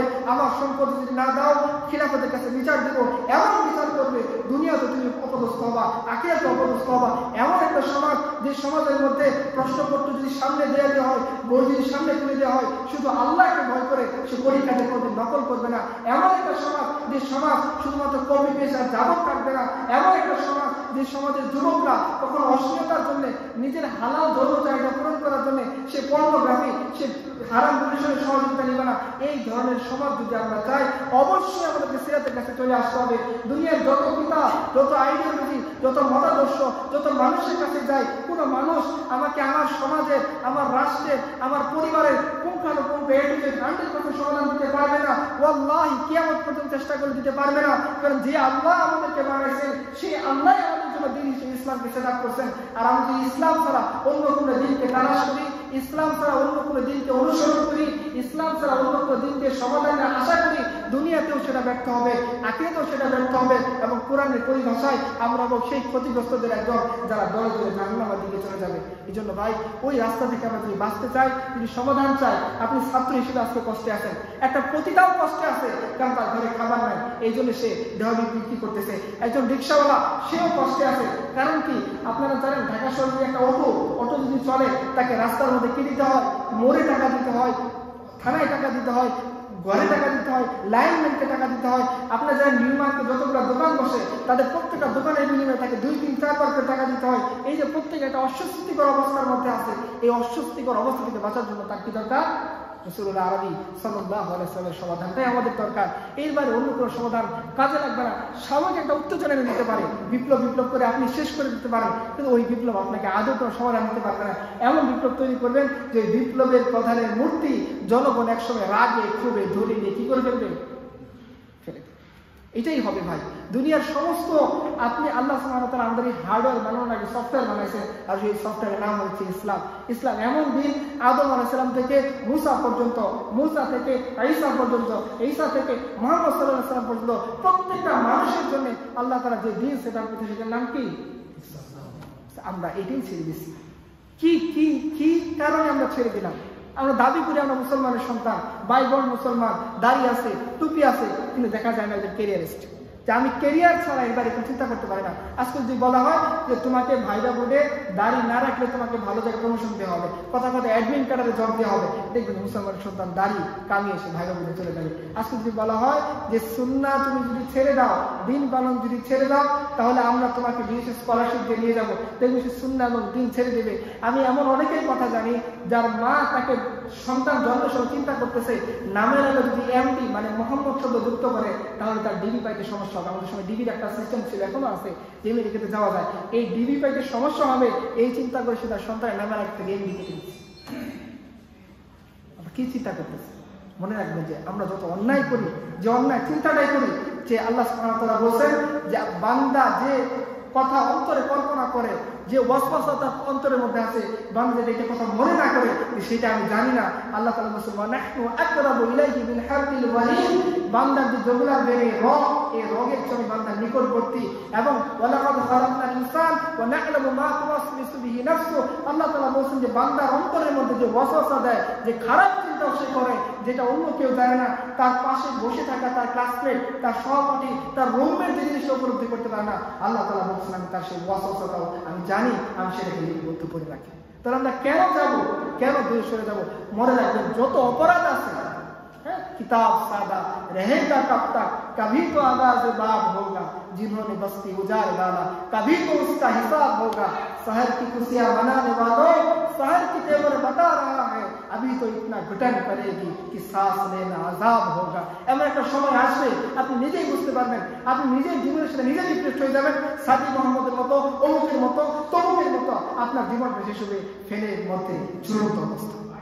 যারা আপনি ইসলামকে ছেড়ে দিয়েছেন, আপনি মনে করছেন যে আপনি ইসলামকে ছাড়া, সিরাতকে ছাড়া, কোরআনকে ছাড়া আপনার দুনিয়া, আপনার আখিরাত, আপনার পোস্ট পদবি সব ঠিক করে দেবেন, সম্ভব না। যদি তাই হতো তাহলে দুনিয়ার মধ্যে ভালো পজিশনে থাকা, ভালো অবস্থানে থাকা, যারা রবীন্দ্রসঙ্গীতের মাধ্যমে মানুষকে কি করে, মানুষের ব্যথা বেদনা দূর করতে চায়, আর যদি সেই দেখা গেল সে নিজের ব্যথা বেদনা দূর করতে না পারে নিজেই ফাঁসি দিয়ে আত্মহত্যা করে চলে যাচ্ছে। তাদের তো প্রবলেম সলভ হচ্ছে না, তার নিজেই হচ্ছে না। যে গাচ্ছে, যে আমাকে বলছেন তুমি শোনো, শুনলে সমস্যার সমাধান হয়ে যাবে, আমি বললাম ঠিক আছে দেখি, তো দেখা গেল ওই ফ্যান নিচে লটকে আছে, তাহলে আমি কিভাবে তার কাছ থেকে সমস্যা সলভটা অ্যাকসেপ্ট করবো? How it possible? সেই জন্য ভাই একটু চিন্তা করি। সময় আমি চলে গেলাম, আমাকে বলে 3টা পর্যন্ত আর 2 মিনিট আছে। তা বিশেষ করে যে কথা মুক্তাসার, যে আমরা যে অবস্থায় থাকি প্রত্যেকের জন্য, মুসলমানের জন্য, সমস্ত মানুষের জন্য, পুরো হিউম্যানিটির জন্য আল্লাহ সুবহানাহু ওয়া তাআলা রাসূলকে বলেছেন, আল্লাহ তাআলা আল্লাহ রাসূলকে বলেছেন জানি ওয়া মা আরসালনাকা ইল্লা রাহমাতাল লিল আলামিন, আমরা শুধুমাত্র আল্লাহ রাসূলকে মুসলমানদের জন্য রহমত বানিয়ে পাঠানো, প্রত্যেকটা প্রাণীর জন্য। আপনারা দেখেন না মাঝে কোরিয়ান ডকুমেন্টারিগুলোতে চীনে কুকুরগুলোকে কিভাবে হত্যা করা হয়, একবারে আগুনে জলজন্ত কুকুর কি করে ফেলা হচ্ছে, পুড়িয়ে কাবাব বানিয়ে খাওয়া হচ্ছে। জলজন্ত নড়তেছে, ব্যাং, এগুলোকে তারা কি করতেছে, ওই অবস্থায় খেয়ে ফেলতেছে। যে প্রাণীর প্রতি ইসলামের কি দয়া দেখেন। রাসূলুল্লাহ সাল্লাল্লাহু আলাইহি ওয়াসাল্লাম বলেছেন তোমরা যখন কুরবানি করবা একটা প্রাণীকে শুয়ে রেখে তার সামনে কখনো কি করো না, অস্ত্রটা ধার দিও না, ওই প্রাণী কষ্ট পাবে। একটা প্রাণীকে সামনে দাঁড় করিয়ে রেখে আরেকটা প্রাণীকে জবাই করো না, ওই প্রাণীটা ছটফট করতে থাকবে। ওই প্রাণীটাকে আড়ালে নাও, সুন্দরভাবে জবাই করো, যাকে সাথে সে তার জীবনটা যে বের হয়ে যাবে, তুমি তাকে খাওয়া উপভোগ করবা, ঠিক আছে করো, হালাল হয়তো তোমার জন্য বৈধ আছে, কিন্তু ওই প্রাণীটাকে তুমি কোনো কষ্ট দিও না। প্রাণীর জন্য ইসলাম রহমত। রাসূলুল্লাহ সাল্লাল্লাহু আলাইহি ওয়াসাল্লাম বলেছেন তোমরা একটা পিঁপড়াও অন্যায় কারণে করবে হত্যা করো। পিঁপড়ার জন্য আল্লাহ রাসূল রহমত, কাফেরদের জন্য আল্লাহ রাসূল রহমত। আল্লাহ রাসূলের শরীয়তই একমাত্র শরীয়ত যে শরীয়তের মধ্যে কাফেরদের সরাসরি মৃত্যুর বিধান না দিয়ে জিম্মির বিধান আছে, আপনি তাকে জিম্মি করতে পারেন। কাফেররা কথা যারা ইসলাম কবুল করেনি তারাও ইসলামী রাষ্ট্রে থাকতে পারবে, কি শর্তে? ইসলামের সাথে তারা নেগোসিয়েশন করে জিম্মি হিসেবে কি করতে পারবে। অন্য শরীয়ত হলে কি করতো, তাদেরকে থাকার অধিকার দিত না। যে এই ইসলাম আসার পর রাসূল সাল্লাল্লাহু আলাইহি ওয়াসাল্লাম কাফেরদের জন্য রহমত। যুদ্ধ বন্দী করা যায়, যুদ্ধের আসলে নিয়ম কি আপনারা বিশ্বযুদ্ধ দেখেন, প্রথম বিশ্বযুদ্ধ, দ্বিতীয় বিশ্বযুদ্ধ, এই যুদ্ধে কি পরিমাণ হত্যাযজ্ঞ হয়েছে। রাসূলুল্লাহ সাল্লাল্লাহু আলাইহি ওয়াসাল্লামের জীবনের মধ্যে যে 27টা সারিয়া এবং আরো যে গাজওয়া সারিয়া মিলে প্রায় 56টা বা 50টা যুদ্ধ যে হয়েছে, এই যুদ্ধের মধ্যে কতজন মানুষ মারা গেছে বলুন তো দেখি? মাত্র 1014 জনের মতো, মাত্র 1014 জনের মতো মানুষ মারা গেছে দুই পক্ষের মধ্যে। যারা আপনি 1500 ধরেন বা 2000 ধরেন, আর দ্বিতীয় বিশ্বযুদ্ধের মধ্যে কত মানুষ মারা গেছে? কোনো সমাধান হয়েছে? দেখুন সাইদ আবুল হাসান রহমতুল্লাহ বলছেন দুনিয়ার মধ্যে সবচেয়ে কম রক্তপাতের মাধ্যমে যে আদর্শ দুনিয়ার ভিতরে স্থাপিত হয়েছে সেটা হচ্ছে মোহাম্মদ আরবি সাল্লাল্লাহু আলাইহি ওয়াসাল্লাম আদর্শ। পুঁজিবাদ এস্টাবলিশ করার জন্য আপনি জানেন স্টিল না আফ্রিকাতে তারা কি পরিমাণ করতেছে। পৃথিবীর মধ্যে সবচেয়ে বেশি প্রাকৃতিক সম্পদ কাদের বেশি? সবচেয়ে বেশি দরিদ্র দেশ কোনটা? ভারতবর্ষ। আপনারা জানেন শশী থারুরের একটা বই আছে না, এরা অফ ডার্কনেস, যারা পড়ছেন না পড়লে পড়তে পারেন, যে তিনি দেখেন যে বাংলা অঞ্চল, বাংলা, বিহার, উড়িষ্যার নাম দিয়ে এই বাংলা রিজিয়নটা ছিল, এই বাংলা রিজিয়ন ভারতবর্ষের টোটাল জিডিপির 33% সাপ্লাই দিত। 27 থেকে 33% কে দিত? বাংলা, বিহার, উড়িষ্যা। আর এখন দেখেন আপনি ভাত খাইতে পারেন লোকাল কাছে চলাফেরা করতে, অথচ সে কি করতো? পৃথিবীর সবচেয়ে বিখ্যাত কাপড়ের নাম কি ছিল বলেন? মুসলিম। পৃথিবীর সবচেয়ে বিখ্যাত কাপড় 100 গজ কাপড় ছোট্ট একটা ম্যাচের বাক্সের মধ্যে পুড়ে ফেলা যেত, পুড়ে রাখা যেত। এই মুসলিম কোথায় প্রডিউস হইতো? ঢাকা, বাংলাদেশের ঢাকায় মুসলিম প্রডিউস হইতো। তাই পৃথিবীর সবচেয়ে লাক্সারিয়াস কাপড় কোথেকে আসতেছে? আর আজকে আমাদের লুচি কি কি ব্র্যান্ড আছে না, লুচি টুচি আরো কত কিছু, এইদিকে তাকায় থাকবে। সবচেয়ে গুছির চেয়ে স্পেশাল ব্র্যান্ড আমার নীরাদের চেয়ে স্পেশাল ব্র্যান্ড তোমার বাংলাদেশের ঢাকায় মুসলিম, পৃথিবীর সবচেয়ে বিখ্যাত কাপড়। আপনারা জানেন ইয়ের একটা বই আছে, আনিকা নম্বর একটা বই আছে, আর একটা বই আছে পোস্ট কলোনিয়ালিজম অবলিক কলোনিয়ালিজম দেখা। ওখানে তিনি বলছেন যে স্যার টমাস রো তিনি যখন সম্রাট শাহজাহানের আমলে ব্রিটেন থেকে তাকে রাষ্ট্রদূত বানিয়ে ভারতবর্ষ পাঠানো হয়েছে, মানে ব্রিটেনের সাথে সম্পর্ক বাড়ানোর জন্য। তো সম্রাট শাহজাহানের দরবারে এসে সে যে প্রাইজগুলো ব্রিটেনের রানী তাকে দিয়েছে শাহজাহানকে দেওয়ার জন্য, এগুলো সে খুলতেছে না। কে স্যার টমাসকে জিজ্ঞাসা করে কেন খুলতেছেন না? বলছে যখনই আমরা এই ধরনের উপহার যেটা ব্রিটেনের রানী আমাকে দিয়েছে শাহজাহানের জন্য, এই উপহার খোলার সাথে সাথে রাজদরবারের মানুষজন হাসাহাসি শুরু করে, কারণ রাজদরবার পাইপ পেয়ে দ্বারাও একটু ভালো স্মার্ট মানে কাপড় পরিধান করে। নিজের কথা বলছে খুলতে পারে না শরমের কারণে, খুললে শরম লাগে, মানুষজন হাসে। দেখো আমাদের বাদশার জন্য সে কি আছে, সম্রাট শাহজাহান যে ময়ূর সিংহাসনের মধ্যে চলে, স্বর্ণ যেখানে কোহিনুর হীরা বিক্রি করতো, এই ফকিরনি কি কাপড় আনছে সম্রাট শাহজাহানের জন্য। দেখো মানুষ হাসাহাসি করে, আজকে ওরা আমাদের নিয়ে আসে। কিভাবে পরিবর্তন হয়ে যায়? মানে ইসলাম মানে আপনি ফকিরনি থাকবেন না, ফকিরনি থাকবেন না আপনিও। এটা ছিল একসময়, ছিল আমাদের এইদিকে যখন ভারতবর্ষ মুসলমান শাসন করেছে তখনকার কথা আমি বলতেছি। এটা খোলাফায় রাশেদার শাসন না, যতটুকু ছিল ততটুকুর কারণে আপনি দেখেন ভারতবর্ষ এবং সম্রাট আওরঙ্গজেবের সময়ে পৃথিবীর টোটাল জিডিপির প্রায় 30% প্লাস এই ভারতবর্ষ থেকে পৃথিবীর টোটাল জিডিপি। চীন, চীন ছিল তৎকালীন আয়তনের সবচেয়ে বিশাল রাষ্ট্র, এরপরে তো সম্রাট আওরঙ্গজেবের রাষ্ট্র। ওই সময় সবচেয়ে বেশি ওয়ার্ল্ড জিডিপির সবচেয়ে বেশি অবদান ছিল কার? ভারতবর্ষে। তখন ইউরোপের কোনো খোঁজই ছিল না, ইউরোপের তখন ডার্ক এজ চলতেছে, খোঁজ ছিল না ইউরোপের। ইউরোপ তার ভাগ্য অনুষ্ঠানের জন্য এই যে ভারতবর্ষ তারা কিভাবে আবিষ্কার করছে, ব্রিটেনের রানীর কাছ থেকে টাকা নিয়েছে ইস্ট ইন্ডিয়া কোম্পানি যে আমাদের ব্যবসা বাণিজ্য করার জন্য নতুন একটা পথ দরকার, তারা পরে খুঁজে ভারতবর্ষ আবিষ্কার করছে। অথচ ভারতবর্ষের সাথে আরবের ব্যবসা কবে থেকে জানেন? রবিলা থাপারের একটা আর্টিকেল আছে, আমি তো ওইখানে তিনি দেখাইছেন, তার বেশ কয়েকটা বইও আছে, যে প্রায় 6ষ্ঠ খ্রিস্টাব্দ থেকে মানে 500 সাল থেকে ভারতবর্ষের সাথে কাদের যোগাযোগ আছে? আরব যোগাযোগ। আর ওরা আসছে কবে? 16 শতাব্দীতে, 50 সালে ডাচটা কলম্বাস রাখছে। এর আগে আরব ইংরেজের সাথে বাণিজ্য করে। তাহলে আপনি কি জানতে চান না ইসলামের মধ্যে? সায়েন্স টেকনোলজি চান? বলেন তো দেখি, পৃথিবীর যখন মুসলমান উম্মাহ খিলাফত চলতেছে, আব্বাসে খিলাফত, পৃথিবী যখন জানতো না যে সায়েন্স অ্যান্ড টেকনোলজি কি, যখন পশ্চিম জানতাম, পৃথিবী না, পশ্চিম যখন জানতো না, এখন যেটা ইউরোপ আমেরিকা আমরা যেটা বলি, তখন বাইতুল হিকমা মানে academy of sciences, science academy কে বানাইছে? মুসলমানরা বানাইছে। চোখ আপনারা পড়ছেন না ছোটবেলায়, যে চোখ থেকে আলো বস্তুত করে না, বস্তু থেকে রিফ্লেকশন হয়, এটা কে আবিষ্কার করছে? মুসলমানরা আবিষ্কার করছে। রক্ত সঞ্চালন পদ্ধতি কে আবিষ্কার করছে? মুসলমানরা আবিষ্কার করছে। প্লেনের প্রাথমিক নকশা কে আবিষ্কার করছে? মুসলমানরা আবিষ্কার করছে। আপনারা লিগেসি অফ স্পেন পড়েন, ব্রিলের একটা বই আছে, মুসলমানদের লেখা না বিশ্বাস করেন, ঠিক আছে, কাফেরদের লেখায় পড়েন, ওরাই বলতেছে যে এই জিনিসগুলো সব মুসলমানদের আবিষ্কার। তো মুসলমান শুধুমাত্র মানে আধ্যাত্মিকতা তার ইন্ডিয়া সীমাবদ্ধ থাকে না, সে এমন একটা সমাজ বিনির্মাণ করে যে সমাজের মধ্যে কৃষক, শ্রমিক, প্রযুক্তিবিদ, শিক্ষক, ভিসি, প্রাইম মিনিস্টার সবাই একটা ন্যায় এবং ইনসাফ বজায় রেখে চলে। এবং সেই সমাজ কখনো ব্যাকডেটেড সমাজ নয়, সেই সমাজের সায়েন্স, টেকনোলজি, প্রযুক্তি সবই থাকে। আপনারা জানেন ম্যাথ কিভাবে আবিষ্কার হয়েছে? ওয়ারিশের সম্পত্তি হিসাব করে না, ফারাইজ হিসাব করতে করতে গিয়ে মুসলমানরা মেথ আবিষ্কার করছে, মেথের জটিল ক্যালকুলেশন আবিষ্কার করছে। দাদার নাতির যদি সম্পত্তি হয় দাদার, সে কত ভাগ পাবে, এই হিসাব করতে করতে গিয়ে তার জন্য ক্যালকুলেশন দরকার। ঘড়ি কে আবিষ্কার করছে? সম্রাট সরলেমানের দরবারে বা আব্বাসে কিরামত থেকে ঘড়ি পাঠানো হয়েছে। একটা প্রাইজ কি পাঠাইছে? ঘড়ি। সম্রাট সরলেমান ঘড়ি খুলে না, ভাবছে যে মুসলমানকে জাদু করে এটার মধ্যে পাঠাইছে। পরে তারা বলেছে আরে গ্রন্থ হবে, এটা জাদু, এটা ঘড়ি, এটা দেখে সময় দেখতে পারবে। তখন সে ঘড়ি করছে। সম্রাট সরলেমান বাইজেন্টাইন এম্পায়ার, সর্বশেষ ইউরোপের এম্পায়ারের সম্রাট, সে ঘড়ি করতেছে না, সে মনে করছে এটা জাদু, আর মুসলমানরা তাকে ঘড়ি পাঠাচ্ছে। ইন্না ফি খালকিস সামাওয়াতি ওয়াল আরদি ওয়া ইখতিলাফিল লাইলি ওয়ান নাহারি লাআয়াতিন লিউলিল আলবাব।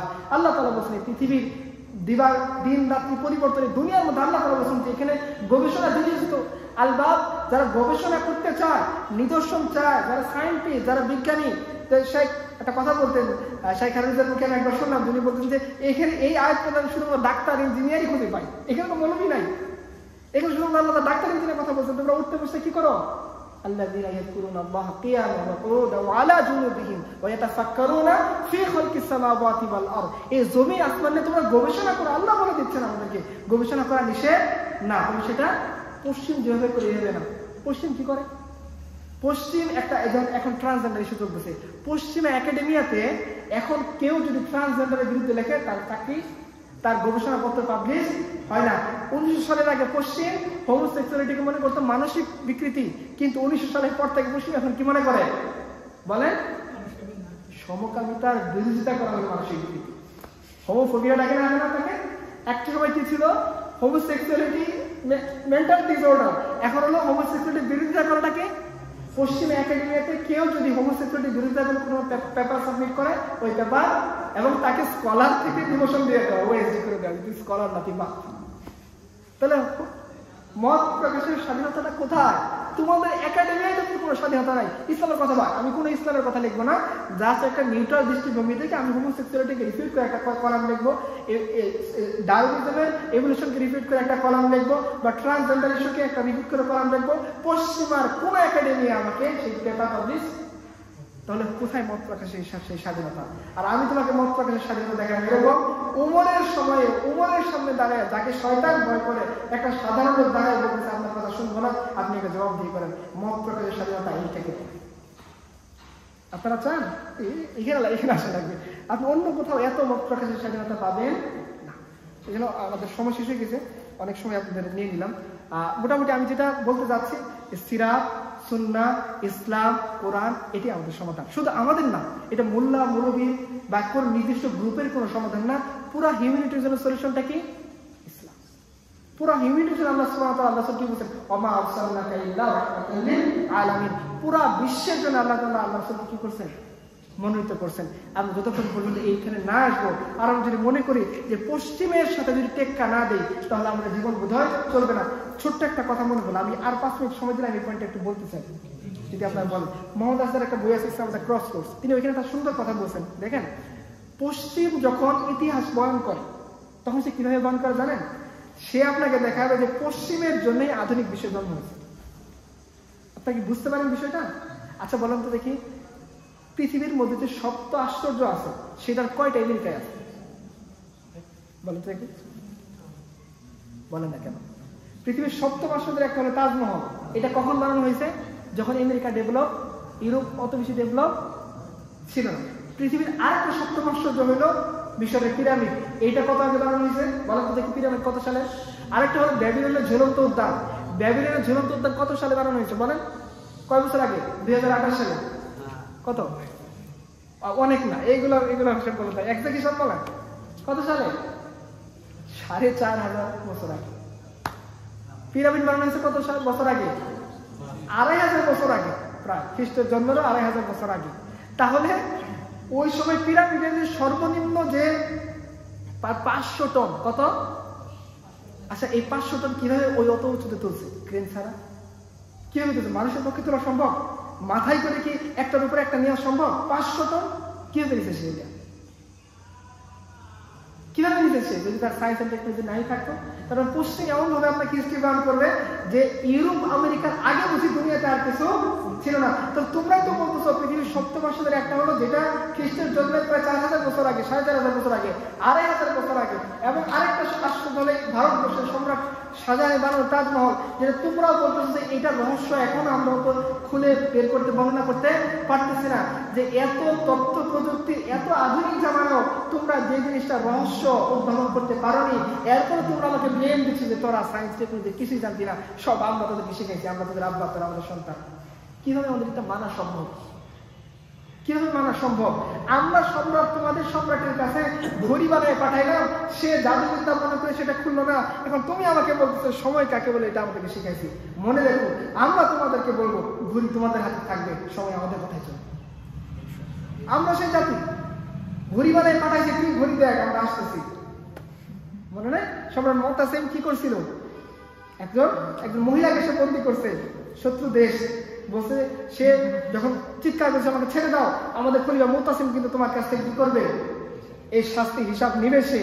তখন বলছে মুতাসিম আসতেছে 17,000 ঘোড়া নিয়ে, এই কথা খলিফা মুতাসিমের কাছে চলে যাচ্ছে। মুতাসিম খুলে ফেরা আসে না, কিন্তু মুতাসিমের কাছে যখন এই খবর গেছে যে মুসলিম মহিলাকে বন্দী করে ফেলছে শত্রু দেশ, এবং সে মত করে বলছে আপনাকে যে মুতাসিম 17,000 ঘোড়ায় চলে আসতেছে, মুতাসিম বলতেছে ওই রুম থেকে জানায় দাও। মুতাসিম 17,000 ঘোড়া নিয়ে রওনা দিয়ে দিচ্ছে। মোহাম্মদ বিন কাসেম ভারতবর্ষ জয় করেছে কিসের কারণে? বলা হচ্ছে যে এখানে মুসলিম মেয়েরা নির্যাতিত হচ্ছে। খলিফা হাজ্জাজ সবচেয়ে নিকৃষ্ট খলিফাদের একজন, তিনি তার জামাতা কে পাঠাই দিলেন, যাও ভারতবর্ষ জয় করে ফেলো। তো অন্যায় ইসলাম বরদাস্ত করেন, আপনি অন্যায় পাবেন না। আপনি যদি ন্যায় বিচার চান, আপনি যদি সায়েন্স টেকনোলজির উন্নতি চান, যেটা আমি বললাম পশ্চিমের কথা বিভ্রান্ত হয় না। দুটো এক্সাম্পল আমি আপনাদেরকে দিলাম যে পশ্চিম আসার আগে দুনিয়াতে উন্নতি ছিল। পশ্চিম আসার আগে ব্যাবিলনের ঝুলন্ত উদ্যান ছিল। আমরা ঝুলন্ত একটা ঝুলন্ত বিল্ডিং এর কথা বলেন তো দেখি, আছে ঝুলন্ত বিল্ডিং এর কথা আছে? আচ্ছা, তো ঠিক আছে, তার মানে ঝুলন্ত বিল্ডিং কোথাও আছে বলেন তো দেখি, এখন আছে? আপনারা বলেন না যে ঝুলন্ত ব্রিজ কি আছে? ঝুলন্ত না, তার দেওয়া আছে। পুরো একটা উদ্যান বানাইছে ব্যাবিলনের মধ্যে, ঝুলন্ত উদ্যান। ময়ূর সিংহাসন ব্রিটিশ রানীর মাথায় যে মুকুটটা ছিল, এখন রাজার মাথায় ওই মুকুটের মধ্যে একটা হীরা আছে, তার নাম কি জানেন? ওই কোহিনূরের কাজ। তুমি এত সাধু, এত উন্নতি করছো, চুরির মাল মাথার উপরে কেন? চোরকে বলা লাগবে মোবাইল চোর, চুরির মাল মাথার মধ্যে নিয়ে ঘুরতেছে, ও কি বলা লাগবে যে চোর? ও দেখলে বোঝা যাচ্ছে কিছু জিনিস নিচে আফ্রিকা থেকে, আর কিছু জিনিস নিচে ভারত থেকে নিয়ে মুকুট বানিয়ে সে পড়ছে, ওদের চোর। আমার আর কি দরকার? ওর মুকুটই বলতেছে ও চোর। সবচেয়ে প্রধান যেটা জগ করতেছে হীরা, ওইটা ভারতবর্ষ থেকে কোহিনূর মোগলদের হীরা সে ধার করে গেছে, চুরি করে গেছে।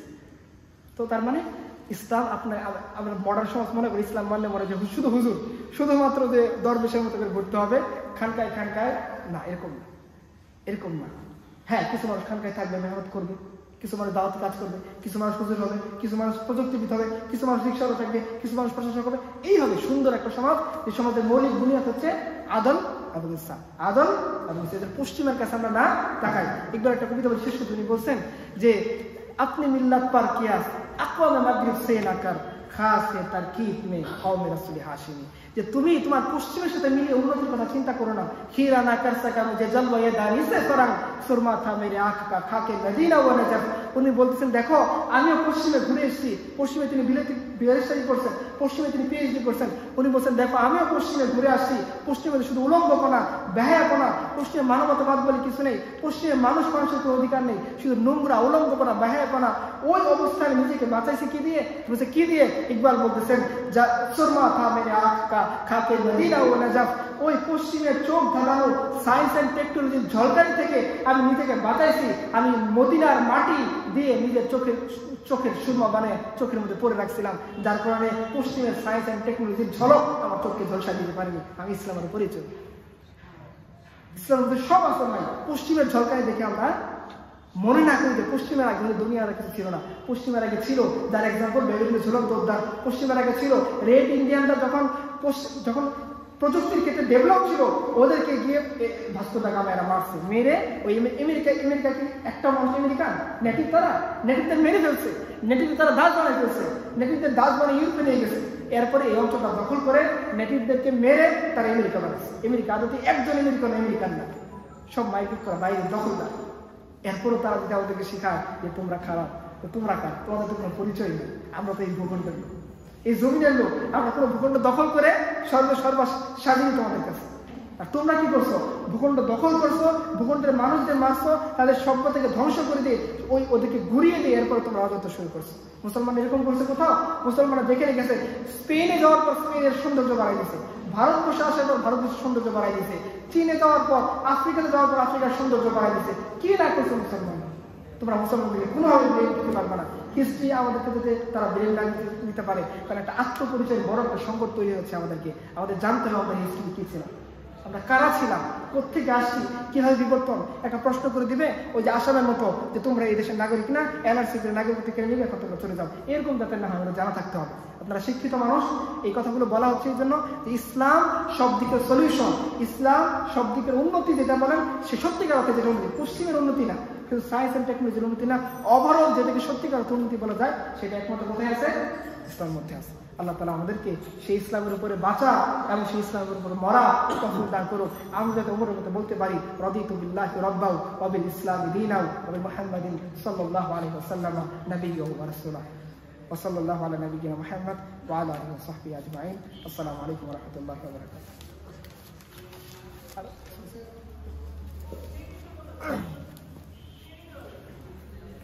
আপনারা সকলে জেনে থাকবেন আমাদের 5 দিনের প্রোগ্রামে আজকে দ্বিতীয় দিন। তো প্রতিটা প্রোগ্রামের শেষে হচ্ছে আমরা একটা করে কোশ্চেনের আনসার সেশন রেখেছি আর কি। তো এখন আপনারা যদি এখন আমাদের কোশ্চেনের আনসার সেশনটা হবে, আপনারা যদি কেউ আপনাদের মধ্যে কোনো কোশ্চেন, আপনাদের মনে কোনো প্রশ্ন যদি উঠে থাকে, তো আপনারা এই বিষয়ে অথবা অন্যান্য বিষয়ে আপনি করতে পারেন।